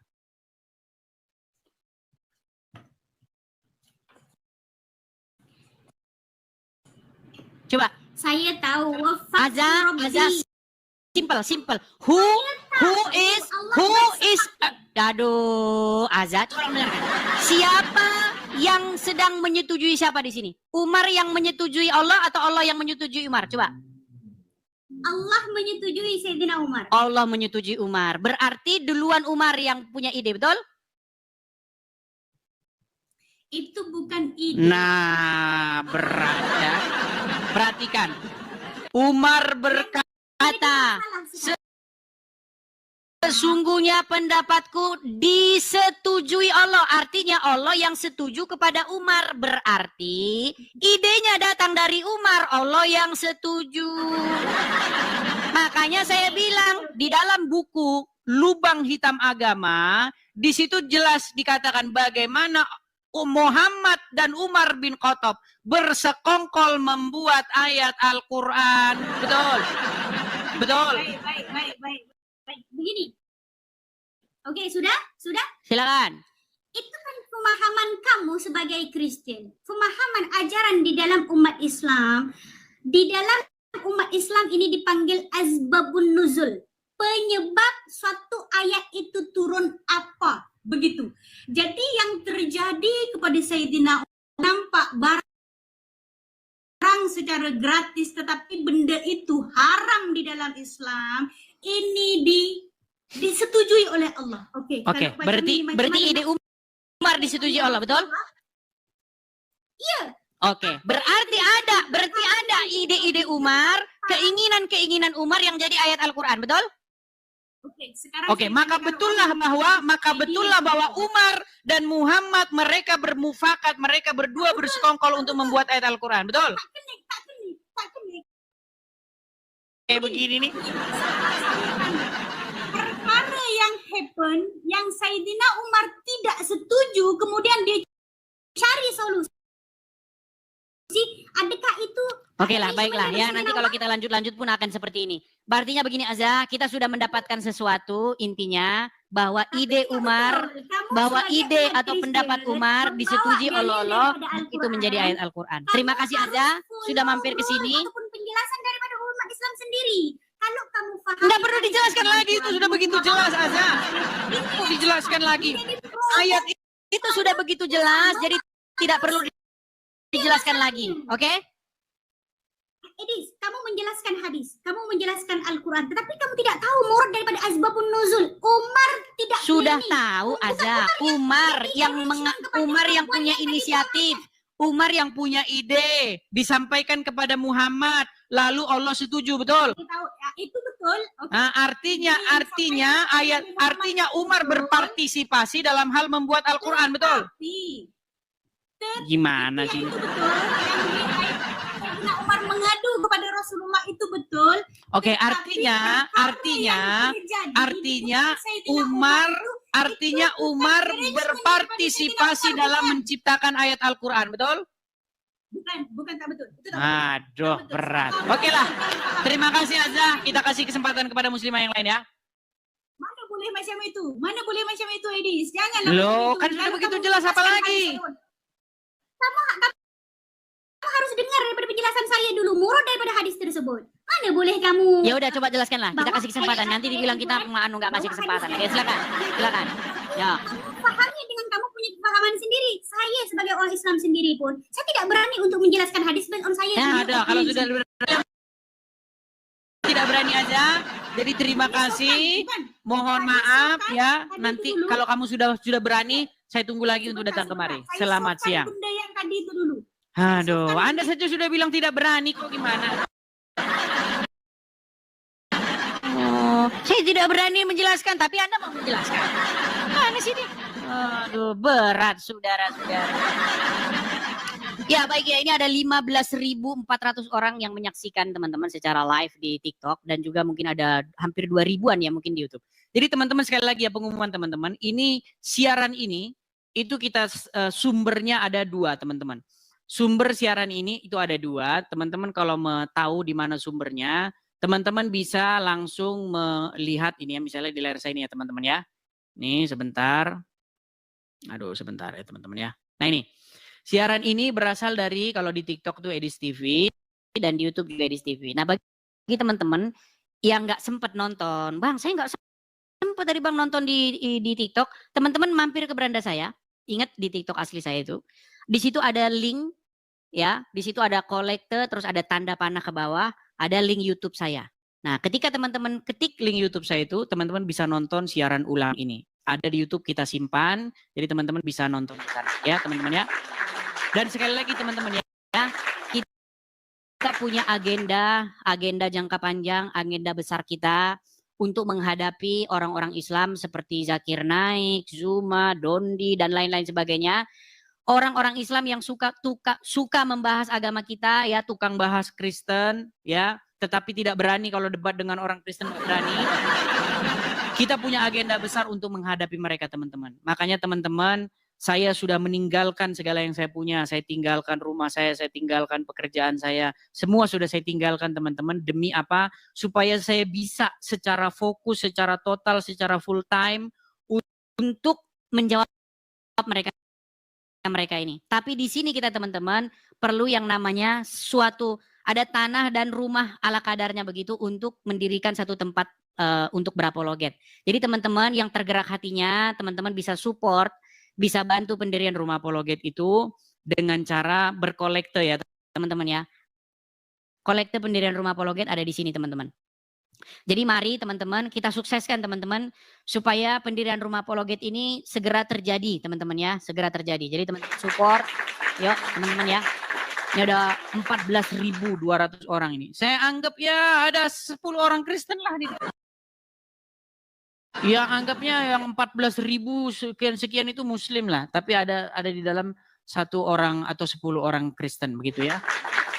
Jadi teman-teman silahkan teman-teman yang punya berkat berlebih, teman-teman bisa support ya, bantu pendirian rumah apologet supaya segera berdiri di sini teman-teman. Oke, kita lanjutkan kembali ya teman-teman ya, kita lanjutkan kembali, silakan bagi teman-teman Muslim, ayo ajukan permintaan naik, kita diskusi dengan baik ya. Kita kasih naik ada, sebentar. Kita kasih naik ada Kakanes. Kita kasih tepuk tangan dulu Kakanes. Ya, Kakanes. Selamat siang. Halo? Halo?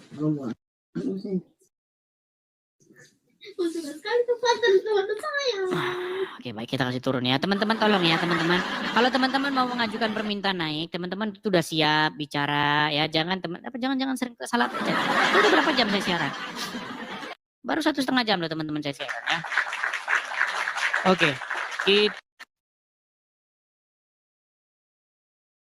Nah, dari tadi sudah saya naikkan, tapi mau nyambung-nyambung. Ya, silakan Lina. Halo Lina. Ya. Saya ada mau tanya sama kamu. Ya, Lina Muslim. Ya, Muslim. Ya, silakan nyalakan kamera yuk. Mari diskusi dengan baik. Silakan tanya sepuasnya, silakan. Kita tanya jawab, silakan. Nyalakan kamera, sudah saya undang. Oke, kejap ya. Ya. Ini Lina ini yang depan kayaknya saya kenal. Ini kayak yang punya channel Dayak Mualaf atau apa? Iya betul. Iya, saya pernah naik juga. Ah, ini lagi. Berat ini, kemarin sudah mengakui Quran jatuh dari langit. Aduh, berat ini lagi. Iya, gimana Lina? Tahu jauh di sini, orang muslim semua di sini. Bila berdebat dengan orang Kristen, tak akan paham. Siapa yang nggak paham? Yang orang-orang muslim akan naik di kotak nih, bagi hidayah kamu semua orang Kristen di sini tak akan paham. Yang tak akan paham siapa? Ya termasuk kamu lah. Buset, kok nggak paham gimana, Lina? Maksudnya nggak pahamnya gimana? Nggak paham tuh, maksudnya kamu tiada tertarik pun yang Allah tuh adalah Tuhan, yang Yesus tuh kamu tertarik ialah Tuhan kamu. Begini Lina, begini. Dari mana kita bisa yakin bahwa Allah itu pernah ada? Aku tanya sama kamu. Kan tidak ujian. Ini gak nyambung sih Lina, ini gimana? Lina, gini Lina, Yesus pernah datang ke dunia ini. Nah, iya datang. Dia membangkitkan orang mati, orang buta yang datang kepadanya, dibuatnya melihat kembali, orang lumpuh berjalan. Ketika Yesus ada di tengah-tengah dunia ini, permasalahan umat manusia itu diatasi oleh Yesus. Salah satu permasalahan besar yang dihadapi oleh umat manusia ini adalah kematian. Masalah terbesar umat manusia yang sampai hari ini tidak bisa diatasi adalah kematian. Dan Yesus membangkitkan orang mati. Sekarang saya tanya, dari mana kita bisa yakin bahwa Allah itu pernah ada? Apa jangan-jangan Allah itu cuma karangannya Muhammad aja? Dari mana? Coba tunjukkan kepada saya bahwa Allah itu pernah ada. Apa keyakinan apa atau bukti apa yang Anda bisa yakinkan bahwa Allah itu bukan karangan Muhammad? Coba. Allah tuh memang ada, tapi dia uji. Kapan Allah pernah ada? Cuman ada di pikirannya Muhammad kan? Bukan pikiran Muhammad. Muhammad tuh memang dari dulu memang dihina. Oke, seandainya Allah pernah ada, bagaimana? Apakah Allah pernah menyatakan dirinya bahwa dia pernah ada? Pernah? Gimana? Kapan? Ada di Al-Quran. Dia cakap aku Gimana? dalam Quran. Iya, masalahnya itu kan cuma keluar dari Muhammad doang. Muhammad ngomong bahwa begini, Allah begitu, dia tidak beranak, tidak diperanakkan. Batu juga nggak beranak, batu nggak diperanakkan. Ayo, batu juga begitu.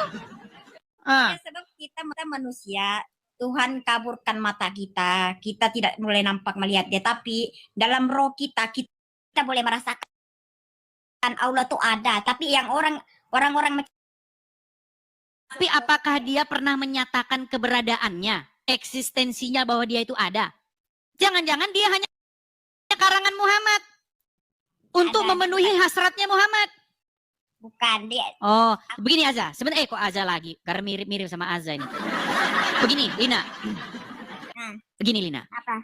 Istrinya Muhammad pernah ngomong sama Muhammad bahwa Tuhannya Muhammad itu kerjaannya tiada lain hanyalah menuruti hawa nafsunya Muhammad. Pernah tahu itu?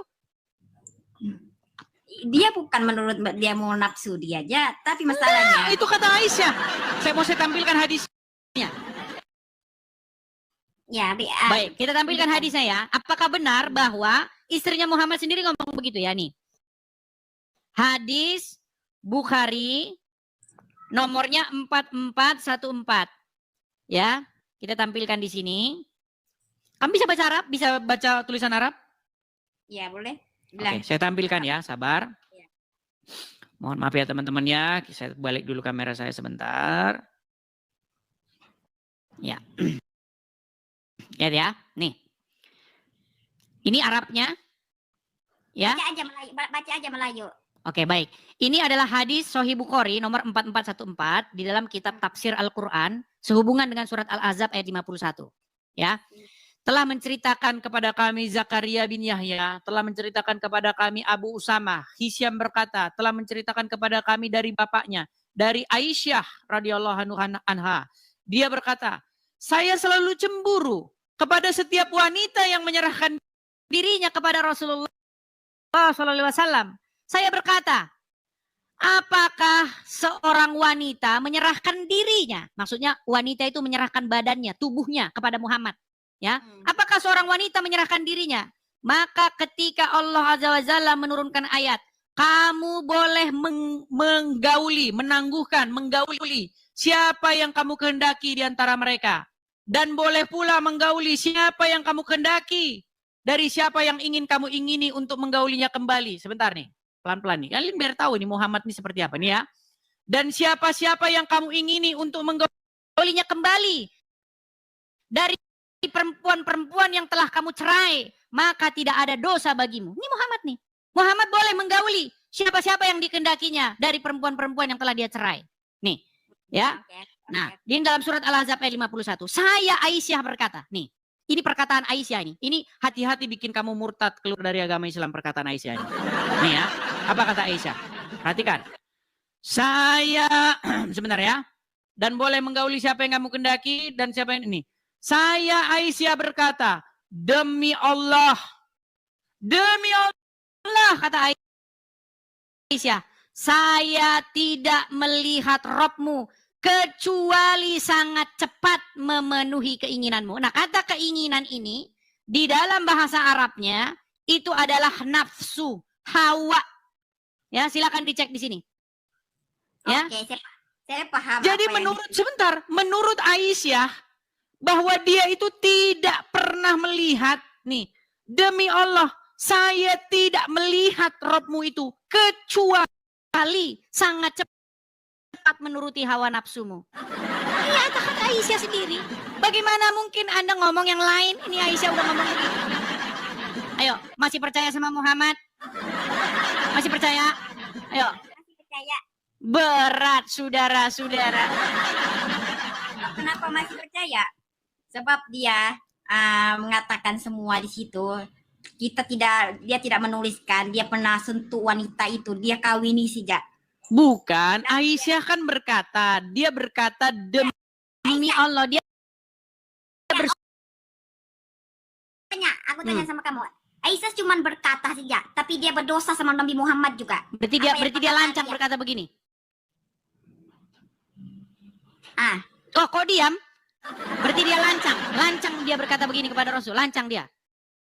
Dia cuma anganan dia aja, dia sudah dia Nah, katanya Aisyah, katanya sebagai Ummul Mukminin. Gimana ini? Aisyah katanya yang paling cerdas, menyampaikan banyak hadis. Sekarang saya tanya, apakah Aisyah kurang ajar berkata begini coba? Aisyah kurang ajar nggak berkata begini? Dengar dulu. Aisyah tuh sebenarnya dia diuji juga oleh Tuhan. Waktu dia berkawin, Rasulullah tuh berkawin sampai 4 wanita. Tapi dia sentuh tuh wanitanya. Lina, tolong fokus dulu Lina. Saya mau tanya, apakah Aisyah kurang ajar berkata begini kepada Nabi? Waduh. Coba, apakah Aisyah kurang ajar berkata begini? Ayo Lina, jangan dibisukan Lina. Aduh. Nanti kamu hapus itu foto yang Biar aku masuk dulu. Kamu kan sudah foto itu sama Datu Dayak Mualaf, ya kan? Iya. Ayo, sekarang saya tanya, apakah Aisyah kurang ajar berkata begitu kepada Nabi? Iya, dia memang kurang ajar juga begitu dicakap. Buset, dibilang kurang ajar sudah katanya tuduh- Aisyah. Sebab dia sudah tuduh Nabi Muhammad macam itu, tapi bila Berarti dia rasa- kurang ajar. Berarti Aisyah kurang Jadi, ajar. Aku juga kurang ajar juga. Sekarang aku sudah juga kurang ajar. Berat, sudah. Aduh, makanya saya bilang begini. Gini Lina, begini. Saya ini sebenarnya mendapat banyak kritik dari teman-teman muslim. Bang, cobalah Bang, kalau ngajak diskusi, jangan diskusi sama orang awam, jangan. Ajak yang ustadz, yang biar kesannya agama Islam tuh nggak terpojok, nggak seperti itu, begitu. Dia udah bilang begitu. Nah, jadi kamu Tapi begini. Ustadz Adi Hidayat sudah saya tantang. Wahai Ustadz Adi Hidayat, wahai Ustadz Abdul Somad, janganlah kalian bahas-bahas Alkitab di belakang. Jangan bahas-bahas Bible, nggak ada orang Kristennya. Ustadz Adi Hidayat bahas-bahas Bible di masjid. Abdul Somad bahas-bahas Bible di masjid. Coba, ayo kalau berani kita diskusi nih. Saya ini orang Kristen, saya tantang untuk diskusi. Berani nggak? Aku tanya semua di sini. Sebenarnya Allah itu tak perlihatkan daripada di dunia ini, sebab dia adalah maha cahaya, dia cahaya, tak ternampak oleh manusia. Ini Lina ini yang ditanya apa? Nggak nyambung sih Lina ini. Nah, aku mungkin tahu dia ada orang kurang-kurangin lah, benturin kepala. Lina, ini yang ditanya apa? Yang saya tanya kira-kira gimana? Kalau ada tantangan saya kepada Ustadz Abdul Somad, Ustadz Adi Hidayat, kira-kira gimana itu? Bagus nggak itu? Ya, supaya mereka berhenti ngomong-ngomongin Kristen di belakang. Iya, bagus juga itu. Iya.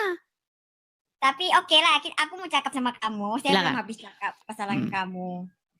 Oke, satu, kamu pernah mendengar Dajjal tak? Di dalam Al-Quran sebenarnya nggak ada Dajjal. Adapun di dalam hadis, Dajjal itu katanya matanya satu. Nanti akan datang Isa untuk membunuh dia. Begitu. Tapi dalam Al-Quran nggak ada itu. Betul. Oke, itu bagus perkataan kamu. Habis Dajjal tuh sebenarnya pengikut-pengikutnya adalah kamu juga, termasuk orang kafir semua. Kok dibilang saya pengikut Dajjal katanya? Satu-satunya yang mempercayai makhluk adalah apa? Manusia. Begini ya. Sebenarnya ada satu hadis yang dikatakan dalam hadis kalian. Sesungguhnya telah dekat masanya akan datang Isa ibnu Maryam. Dia akan datang. Dia akan membunuh babi, mematahkan salib, dan menegakkan membebaskan jizyah atau pajak. Betul? Nah, sekarang di dalam Al-Quran ada satu ayat bunyinya begini. Makana Muhammadun aba ahadim min rizalikum walakin Rasulullah wa khataman nabiyyin. Tahu nggak ayat itu? Bahwasanya Muhammad itu adalah sebagai penutup para nabi, betul? Sebagai nabi terakhir, betul? Nah, kalau Muhammad nabi terakhir, bagaimana akan datang nabi lagi setelah Muhammad? Namanya Isa, berarti yang nabi terakhir itu Isa. Gimana? Makin pusing lagi, makanya pusing, betul? Betul? Betul apa? Cakap. Makin dipelajari, makin pusing, betul? Betul? Iya. Kamu jangan senyum-senyum terus. Banyak laki-laki yang pusing lihat di bawah, lihat senyum. Masalahnya pusing, masalahnya cuma lihat senyumnya aja masalahnya. Nggak bisa nangkep orangnya, dibawa pulang ke rumah. Aku bingung aja. Nah, gimana? Bila kita membuktikan sesuatu daripada golongan-golongan kamu lah, macam kita bukan, kamu cakap kita ini bukan saudara, betul? Aku daripada Islam, kamu daripada Kristen. Jadi bila kita macam orang Muslim cakap daripada di sini, aku tambah wawasan kita saling berargumen, beradu argumentasi, ya kan? Yang penting punya dasar, punya dalil. Bahwasanya memang Muhammad menurut Al-Quran nabi terakhir. Tapi menurut hadis akan datang nabi setelah Muhammad, namanya Isa. Berarti yang nabi terakhir Nabi Isa dong kalau begitu. Ya kan? Gimana logikanya? Betul nggak? aku nggak cakap juga tidak betul. Bingung gitu. kan? Bingung, makanya saya bilang makin dipelajari. Iya. Makanya saya bilang, Lina, seandainya semakin dekat kamu pelajari, semakin Dekat pula pintu gerbangnya untuk meninggalkanmu. Gitu loh. Makanya saya tawarkan gini, saya itu udah belajar, saya pelajari Al-Quran, saya pelajari hadis, saya pelajari Bible, pelajari Injil, pelajari Taurat. Intinya begini Lina, kebenaran itu hanya ada di dalam Yesus. Jadi yang layak dijadikan suri tauladan, yang layak dijadikan Jadi, Hmm. kamu supaya saya tanya dipimpin satu- olehnya, itu adalah Saya Yesus. tanya satu soalan. Bila orang Muslim itu masuk Kristen, bagaimana cara dia? Caranya, Bagaimana? bertaubat hidup baru. Harus dibaptis. Baptis itu sebagai lambang matinya hidup yang lama. Dan hidup dalam... Iya saya tahu. Bila kita masuk Kristen, kita mau pergi mana? Ya ke gereja lah, masa ke masjid gimana? Ya gerejanya di mana? Ya, kamu cari gereja terdekat. Misalnya kamu di mana? Di Malaysia. Kan ada juga gereja di Malaysia. Ya kan? Kamu tapi Jadi Islam gak sederhana gitu. Salam, ucapkan salam. Begini kan salam tangan. Asyhadu, aku bersaksi. Sah, gak gitu. Enak banget, gak begitu. Jadi orang Kristen itu ada tahap-tahapnya. Pertama, kamu harus bertobat dulu.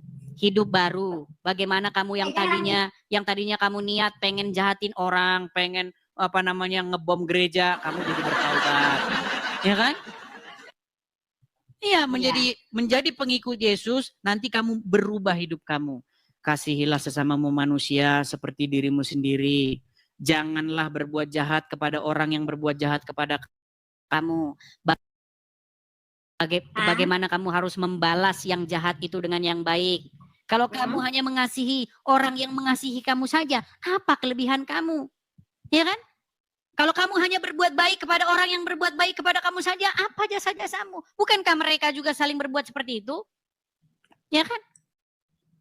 Makanya datang kepada Yesus, beli Injil, baca Injil.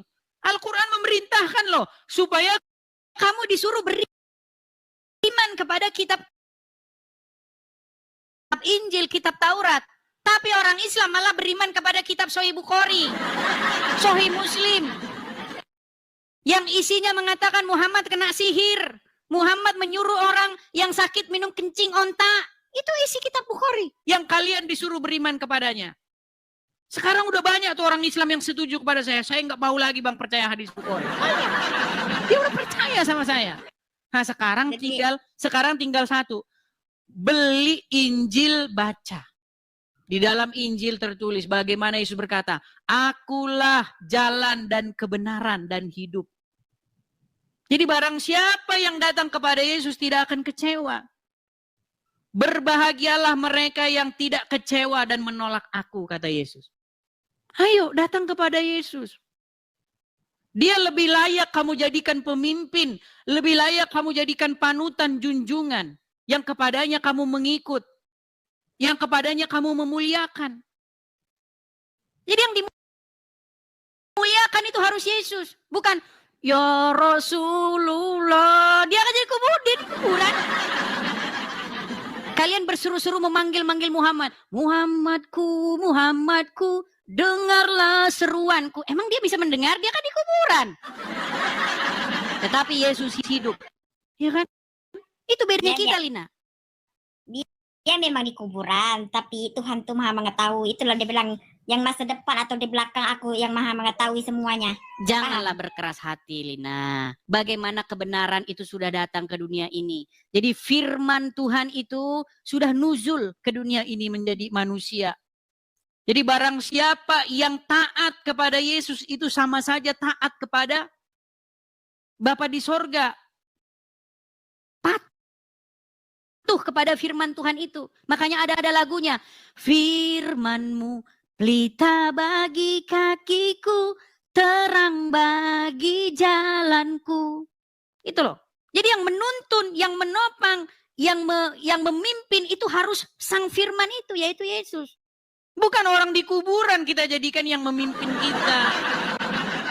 Yang menuntun kita.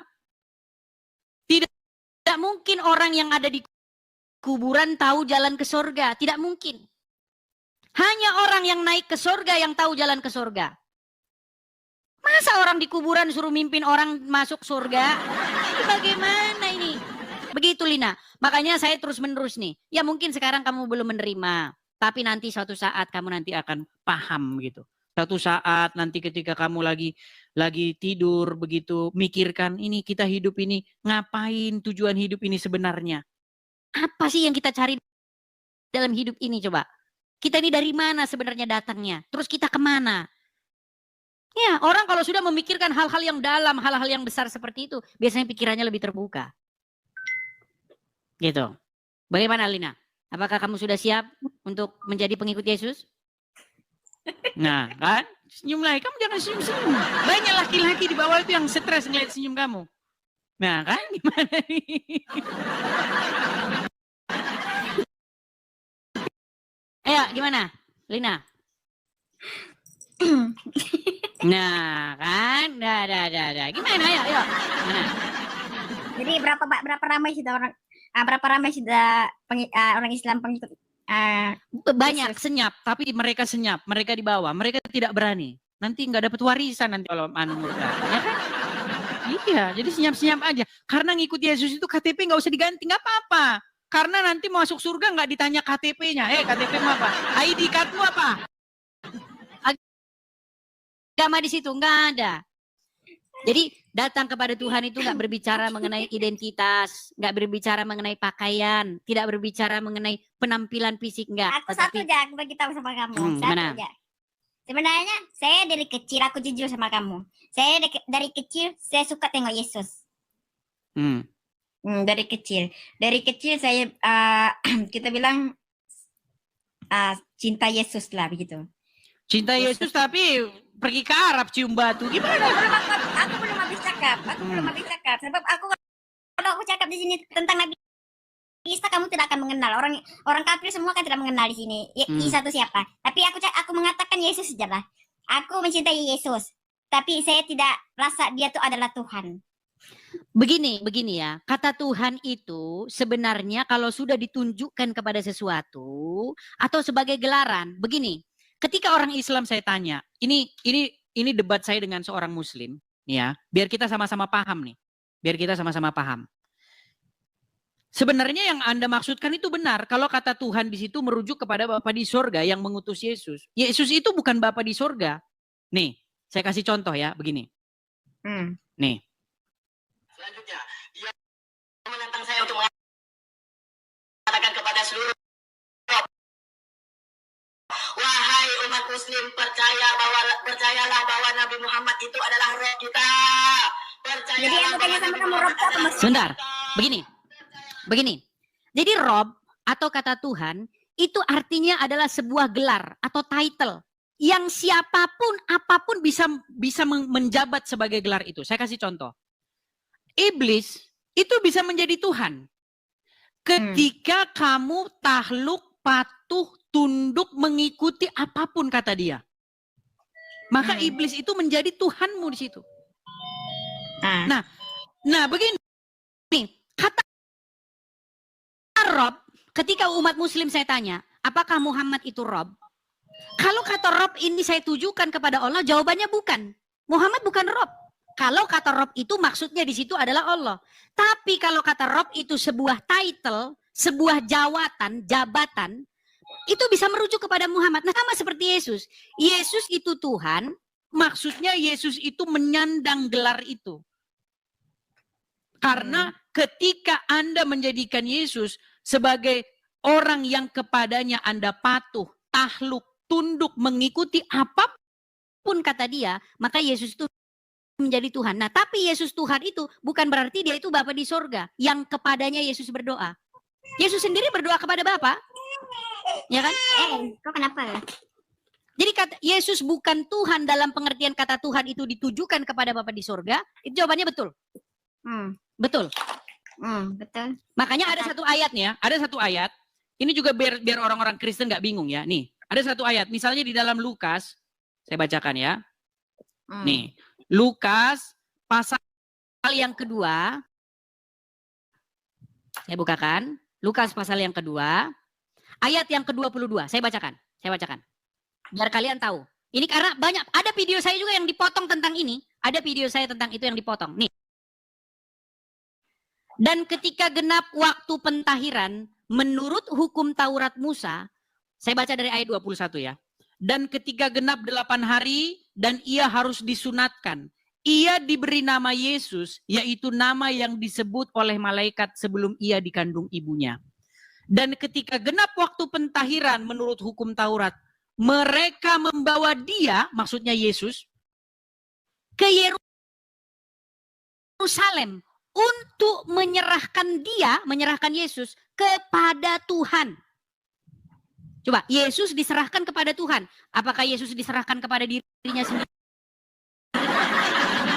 Bukan, kata Tuhan yang di bawah ini merujuk kepada Bapa di sorga yang mengutus Yesus. Jadi betul kata kamu, Yesus bukan Tuhan, dalam pengertian Yesus itu bukan Bapa di sorga. Itu betul. Betul itu. Tapi kalau Yesus Tuhan sebagai gelar, betul juga. Jadi baik Bapa di sorga itu Tuhan, Yesus juga Tuhan, Roh Kudus juga Tuhan. Sama seperti itu, Muhammad adalah Rob, Allah juga Rob. Tapi Muhammad itu bukan Allah. Iya. Supaya kita paham.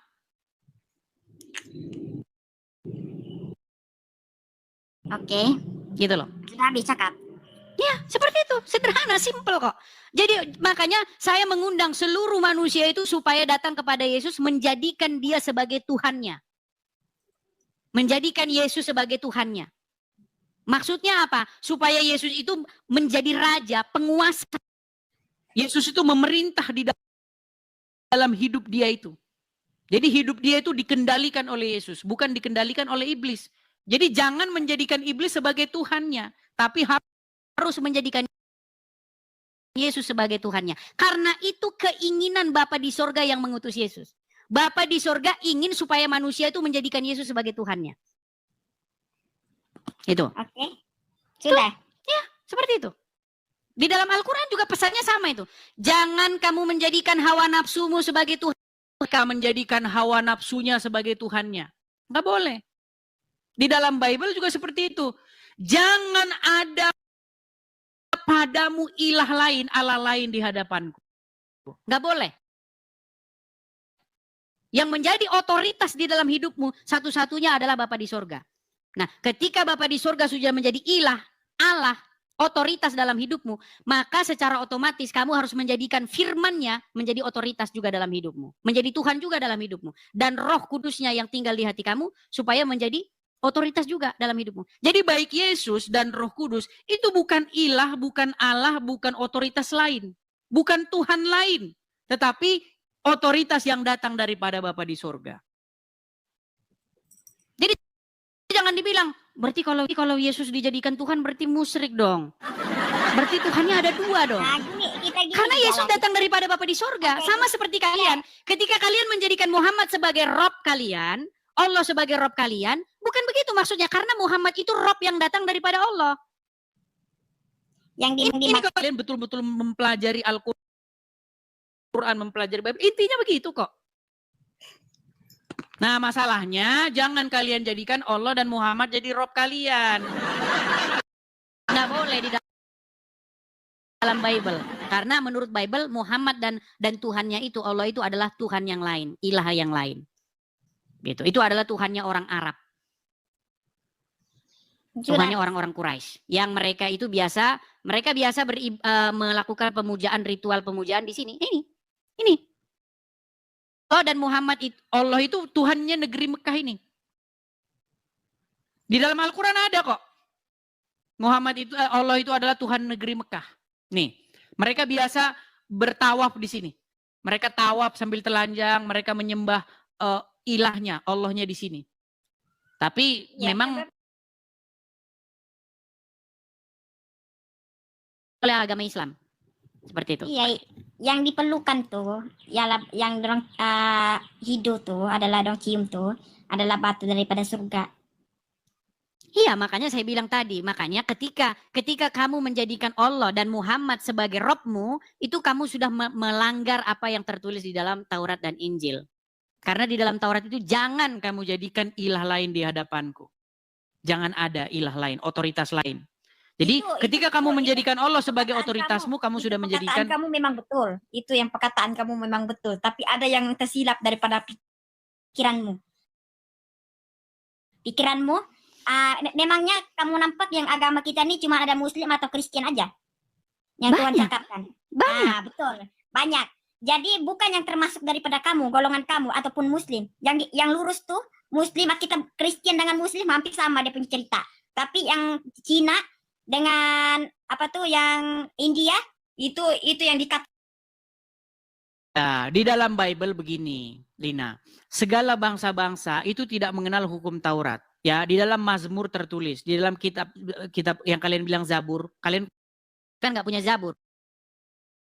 Ya kan, Mazmur itu ada pada kami. Makanya kalian baca dong ya. Gini. Tuhan memberitakan firman-Nya kepada Yakub, hukum dan ketetapan-ketetapannya kepada Israel. Ia tidak berbuat demikian kepada bangsa lain dan hukum-hukumnya tidak mereka kenal. Makanya hukum Taurat atau firman Tuhan itu datang nggak ada. Hukum Taurat atau pengajaran Tuhan itu datang dari Jepang, datang dari Indonesia, nggak ada. Datangnya dari Israel. Makanya ketika Yesus lahir, ya bangsa-bangsa yang tinggal di dalam kegelapan itu bicara bangsa-bangsa lain. Kayak kita, Indonesia, Malaysia, Cina, Hong Kong, Jepang, Amerika. Semua mereka tinggal di dalam kegelapan. Itu yang saya maksudkan. Makanya firman Tuhan datang dari Yerusalem, dari Israel. Terang itu datang dari sana. Kepada segala bangsa-bangsa. Dan semua bangsa-bangsa akan berduyun-duyun datang ke sana. Untuk mendapatkan firman Tuhan itu. Mereka haus akan pengajaran ini. Dan sekarang sudah terjadi. Nah, kalian ini malah firman Tuhan datang dari Arab tuh gimana ceritanya? Firman Tuhan datang dari Arab, ada-ada aja. Itu. Makanya keselamatan itu datang dari Yerusalem. Begitu. Dan Yesus yang membawa itu. Itu berbicara mengenai Yesus. Bagaimana Yesus itu menjadi terang bagi bangsa-bangsa. Seperti itu. Makanya yang datang kembali itu bukan Muhammad gimana. Tapi Yesus yang akan datang kembali. Ya kan? Makanya ada lagunya itu. Sudahkah kita siap sedia menghadapi datangnya Yesus kelak kembali. Bersikeras apa masih ngikutin orang dalam kubur? Ya. Silakan. Kita semua di kubur aja. Ada tuh ajaran kamu dibakar. Berat. Aku tanya sama kamu, kenapa bila kamu Yesus tuh kamu Kristen, kenapa harus dibakar mayatnya? Saya harus dibakar. Enggak juga, kata siapa dibakar. Ada Kristus juga dia, tapi dia begini dibakar. Lina, begini. Orang itu kalau sudah mati, itu enggak kalau dibakar masuk surga. Kalau ditanam dalam ngaruh. Yang ngaruh itu pada waktu kita hidup. Apakah selama hidup kita ini kita sudah hidup berkenan di hadapan Tuhan? Firman Tuhan kepada Abraham, hiduplah di hadapanku dengan tidak bercacat celah. Tuh. Ya kan? Nah, satu-satunya manusia yang hidup sempurna itu adalah Yesus. Makanya satu-satunya manusia yang memenuhi segala tuntutan hukum Taurat itu hanyalah Yesus. Makanya Yesus tidak berbuat dosa. Makanya dia dijadikan sebagai suri tauladan. Teladan kita. Makanya karena kesalahan satu orang yaitu Adam yang pertama, maka dosa itu menjalar kepada seluruh umat manusia. Maut. Kematian itu menguasai semua manusia karena ulah satu orang. Dan karena kebenaran satu orang juga yaitu Yesus, Adam yang kedua, maka semua orang yang percaya kepadanya akan dibenarkan. Gitu. Simple kok kekristenan itu, pelajari aja. Makanya Yesus sebagai juru selamat, penyelamat. Karena dia benar. Jadi hukuman, pengadilan di hari kiamat itu tidak melihat kita lagi, tetapi melihat Yesus. Jadi barang siapa yang berdiri di belakang Yesus, maka mereka akan dibenarkan. Jadi jangan merasa, wah saya udah benar, saya sudah suci, saya siap menghadapi tahta pengadilan Tuhan. Enggak. Tapi ketika Anda berdiri, Anda menjadikan Yesus sebagai juru selamat Anda, maka yang dilihat, yang dipandang itu adalah Yesus. Itu berbicara juga mengenai bagaimana, tapi kamu nggak percaya itu. Tapi jangan panjang-panjang lah, cukup di ini dulu ya, bagaimana Paskah. Tahu Paskah? Agama Islam nggak tahu Paskah, makanya agama Islam Paskah aja nggak punya kok. Paskah tuh Pak, saya pernah dengar. Iya, Sebab Paskah itu berbicara mengenai bagaimana. Aku bagi kamu soalan satu. Saya pernah kawin dengan orang Kristen. Oh, tadinya kamu pernah menikah sama orang Kristen. Dorang hari-hari bila pukul 3 akan sembahyang di kat luar macam-macam tuh, pergi gereja lah macam tuh. Ya, Paskah itu bukan berbicara mengenai itu. Paskah itu berbicara mengenai bagaimana darah itu akan menjadi perlambang bahwa maut itu tidak akan masuk ke rumah itu. Jadi bagaimana ketika Tuhan menjatuhkan hukuman yang terakhir kepada bangsa Mesir, setelah hukuman itu nanti orang Israel akan keluar, bahkan diusir oleh orang-orang Mesir sendiri. Orang Mesir yang bahkan menyuruh orang Israel itu pergi. Hei orang Israel, keluar kau dari sini. Kami nanti mati gara-gara kalian. Pergi kalian dari sini. Nah, jadi waktu itu di malam terakhir itu yang menjadi tanda maut itu tidak akan masuk ke rumah orang itu dan membunuh anak sulung di situ adalah darah. Ya, jadi itu berbicara mengenai bagaimana, itu berbicara mengenai gambaran bagaimana darah Yesus itu akan membebaskan orang dari penghukuman. Seperti itu. Nah, cuman kalau orang sudah menerima Yesus, sudah ditebus oleh darah Yesus, jangan berbuat dosa lagi. Jangan, kan udah ditebus Bang, berarti bebas bikin dosa. Nah ini makanya ini gara-gara kepala sering dibenturin ke ubin. Bukan begitu. Makanya nggak boleh keluar dari rumah itu, ya kan? Ketika Anda darah itu sudah ada ditaruh di lambang pintu-pintu itu, makanya jangan keluar dari rumah. Artinya, ketika kita sudah berbicara bagaimana menjadi pengikut Yesus, bagaimana kita hidup sesuai dengan kehendaknya. Sekalipun demikian, memang dikatakan dalam Bible, roh memang penurut tetapi daging lemah. Habis memang masih jatuh bangun tapi teruslah berusaha. Aku tanya soalan sama kamu. Kenapa Kristen sama Islam kebanyakan Kristen masuk Islam? Enggak juga, kata siapa? Coba tengok di YouTube. Survei dari mana? Di YouTube banyak orang-orang Kristen. Begini Lina, saya kasih tahu Lina. Begini Lina. Jadi kamu juga harus percaya ini yang namanya modus-modus. Ya, jadi banyak ketika orang Kristen masuk Islam itu banyak di broadcasting itu apa?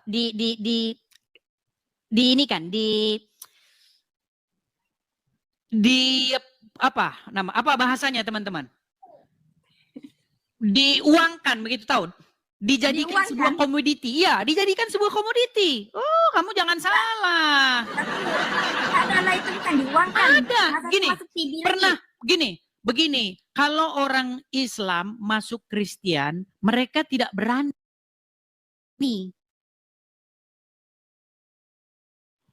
Mereka gerakannya di bawah. Banyak mereka, tapi gerakannya di bawah, nggak berani mereka. Tapi kalau dari sebentar. Mesti kamu bertanya-tanya kenapa orang Islam tidak berani masuk Kristen? Karena pertama satu takut karena ada hukuman, barang siapa yang murtad dari Islam maka betul nggak? Iya. Barang siapa? Gini, karena menurut Al-Quran lakum dinukum, ya kan? La ikra'ah fiddin, betul nggak? Tidak ada paksaan dalam agama Islam. Menurut Al-Quran, tapi menurut hadis, barang siapa yang keluar dari agama Islam, maka dia harus no iya. Tapi katanya la ikra'ah fiddin, enggak ada paksaan dalam agama Islam. Beda, bertentangan terus gitu loh. Nah, tapi begini, kalau ada orang Kristen masuk agama Islam, wow, langsung dibikin YouTube-nya. Karena apa? Fulus. Ada berkaitan dengan fulus. Makanya motivasinya uang. Lihat itu di acara Zakir Naik, Donditan, selalu itu dipublish.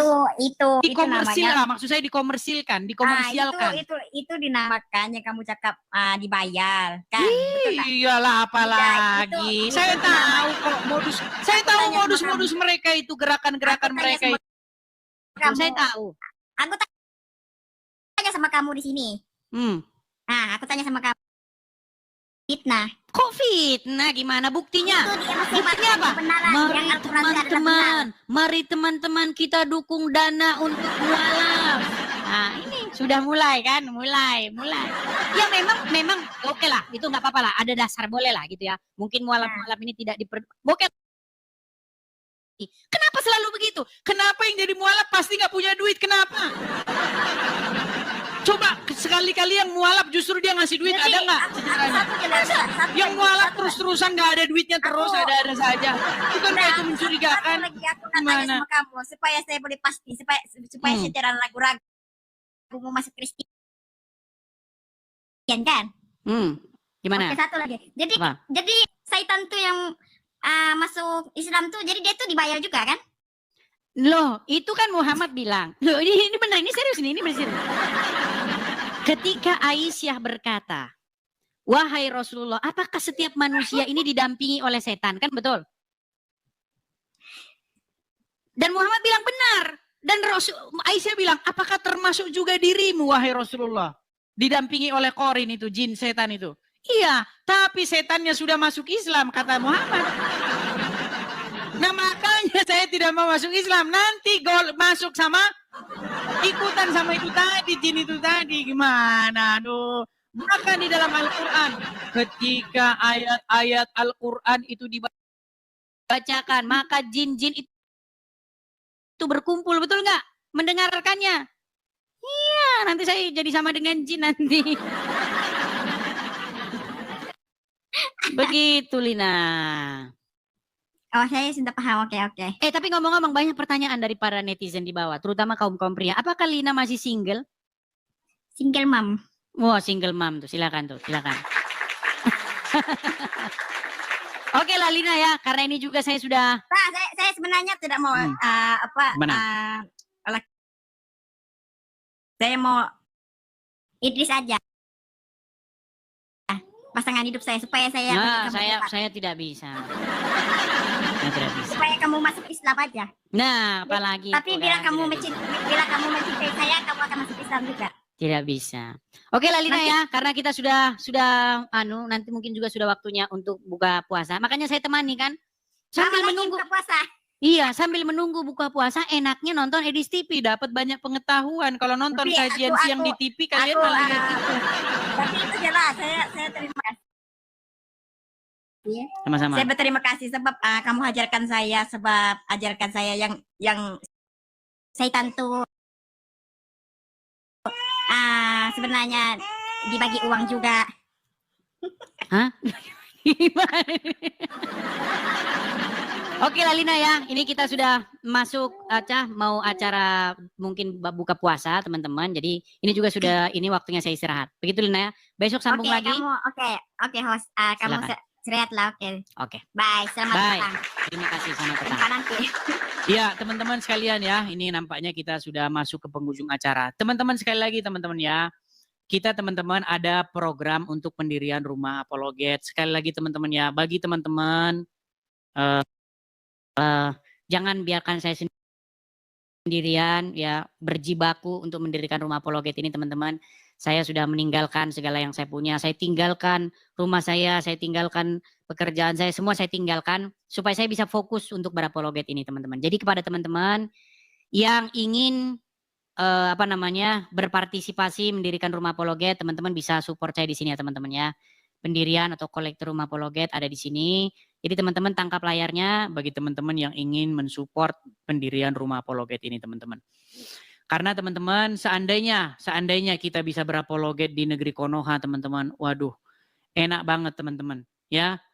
Bisa berapologet dari negeri sendiri ya kan.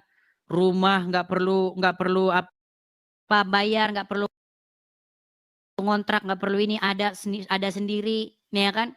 Apa-apa murah dari negeri Konoha ya kan. Begitu enaknya kalau kita bisa berapologet dari negeri Konoha. Tapi sayang tidak bisa. Nanti kita digerebek saudara-saudara, penistaan. Penistaan teman-teman ya. Jadi makanya teman-teman, mari teman-teman support. Dukung pendirian rumah apologet supaya teman-teman segera rumah apologet ini berdiri ya teman-teman ya. Mudah-mudahan segera berdiri. Sebenarnya yang mensupport itu jemaat-jemaat. Tapi gereja belum mensupport. Ya ada gereja teman-teman ya. Tapi nggak bisa saya katakan gereja lah ya, tapi gembalanya begitu yang mensupport saya di sini teman-teman ya. Jadi dia mensupport saya, maksud saya gereja-gereja yang lain ya belum ada teman-teman yang tahu. Nah, kayaknya gereja mungkin tidak mau ambil bagian atau bagaimana ini ya, kita sendirilah kalau begitu ya. Gerejanya kita sendiri aja kalau begitu ya kan. Bapak Ibu Saudara, kita sudah dengar bagaimana debat ini dan mari kita simak bersama. Dan mari kita juga akan memberikan komentar-komentar yang baik dan positif.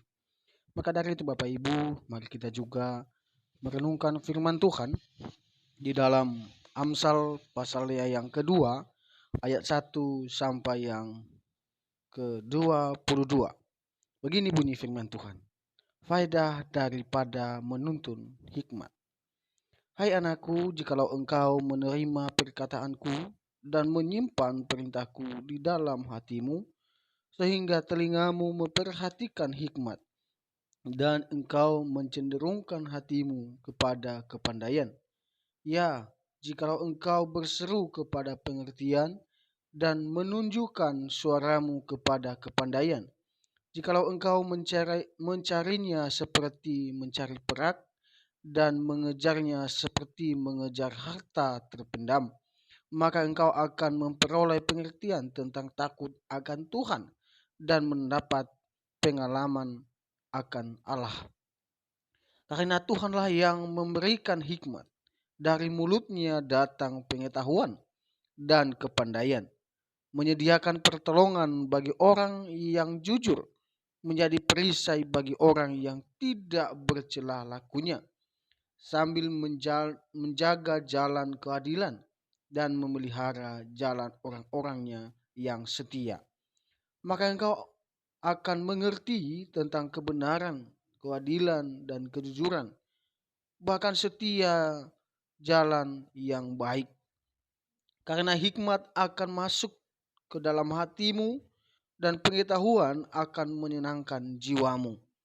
Kebijaksanaan akan memelihara engkau, kepandaian akan menjaga engkau, supaya engkau terlepas dari jalan yang jahat, dari orang yang mengucapkan tipu muslihat, dari mereka yang meninggalkan jalan yang lurus dan menempuh jalan yang gelap, yang bersuka cita melakukan kejahatan, bersorak-sorak karena tipu muslihat yang jahat, yang berliku-liku jalannya dan sesat perilakunya, supaya engkau terlepas dari perempuan jalang, dari perempuan yang asing, yang licin perkataannya, yang meninggalkan teman hidup masa mudanya, dan melupakan perjanjian Allahnya.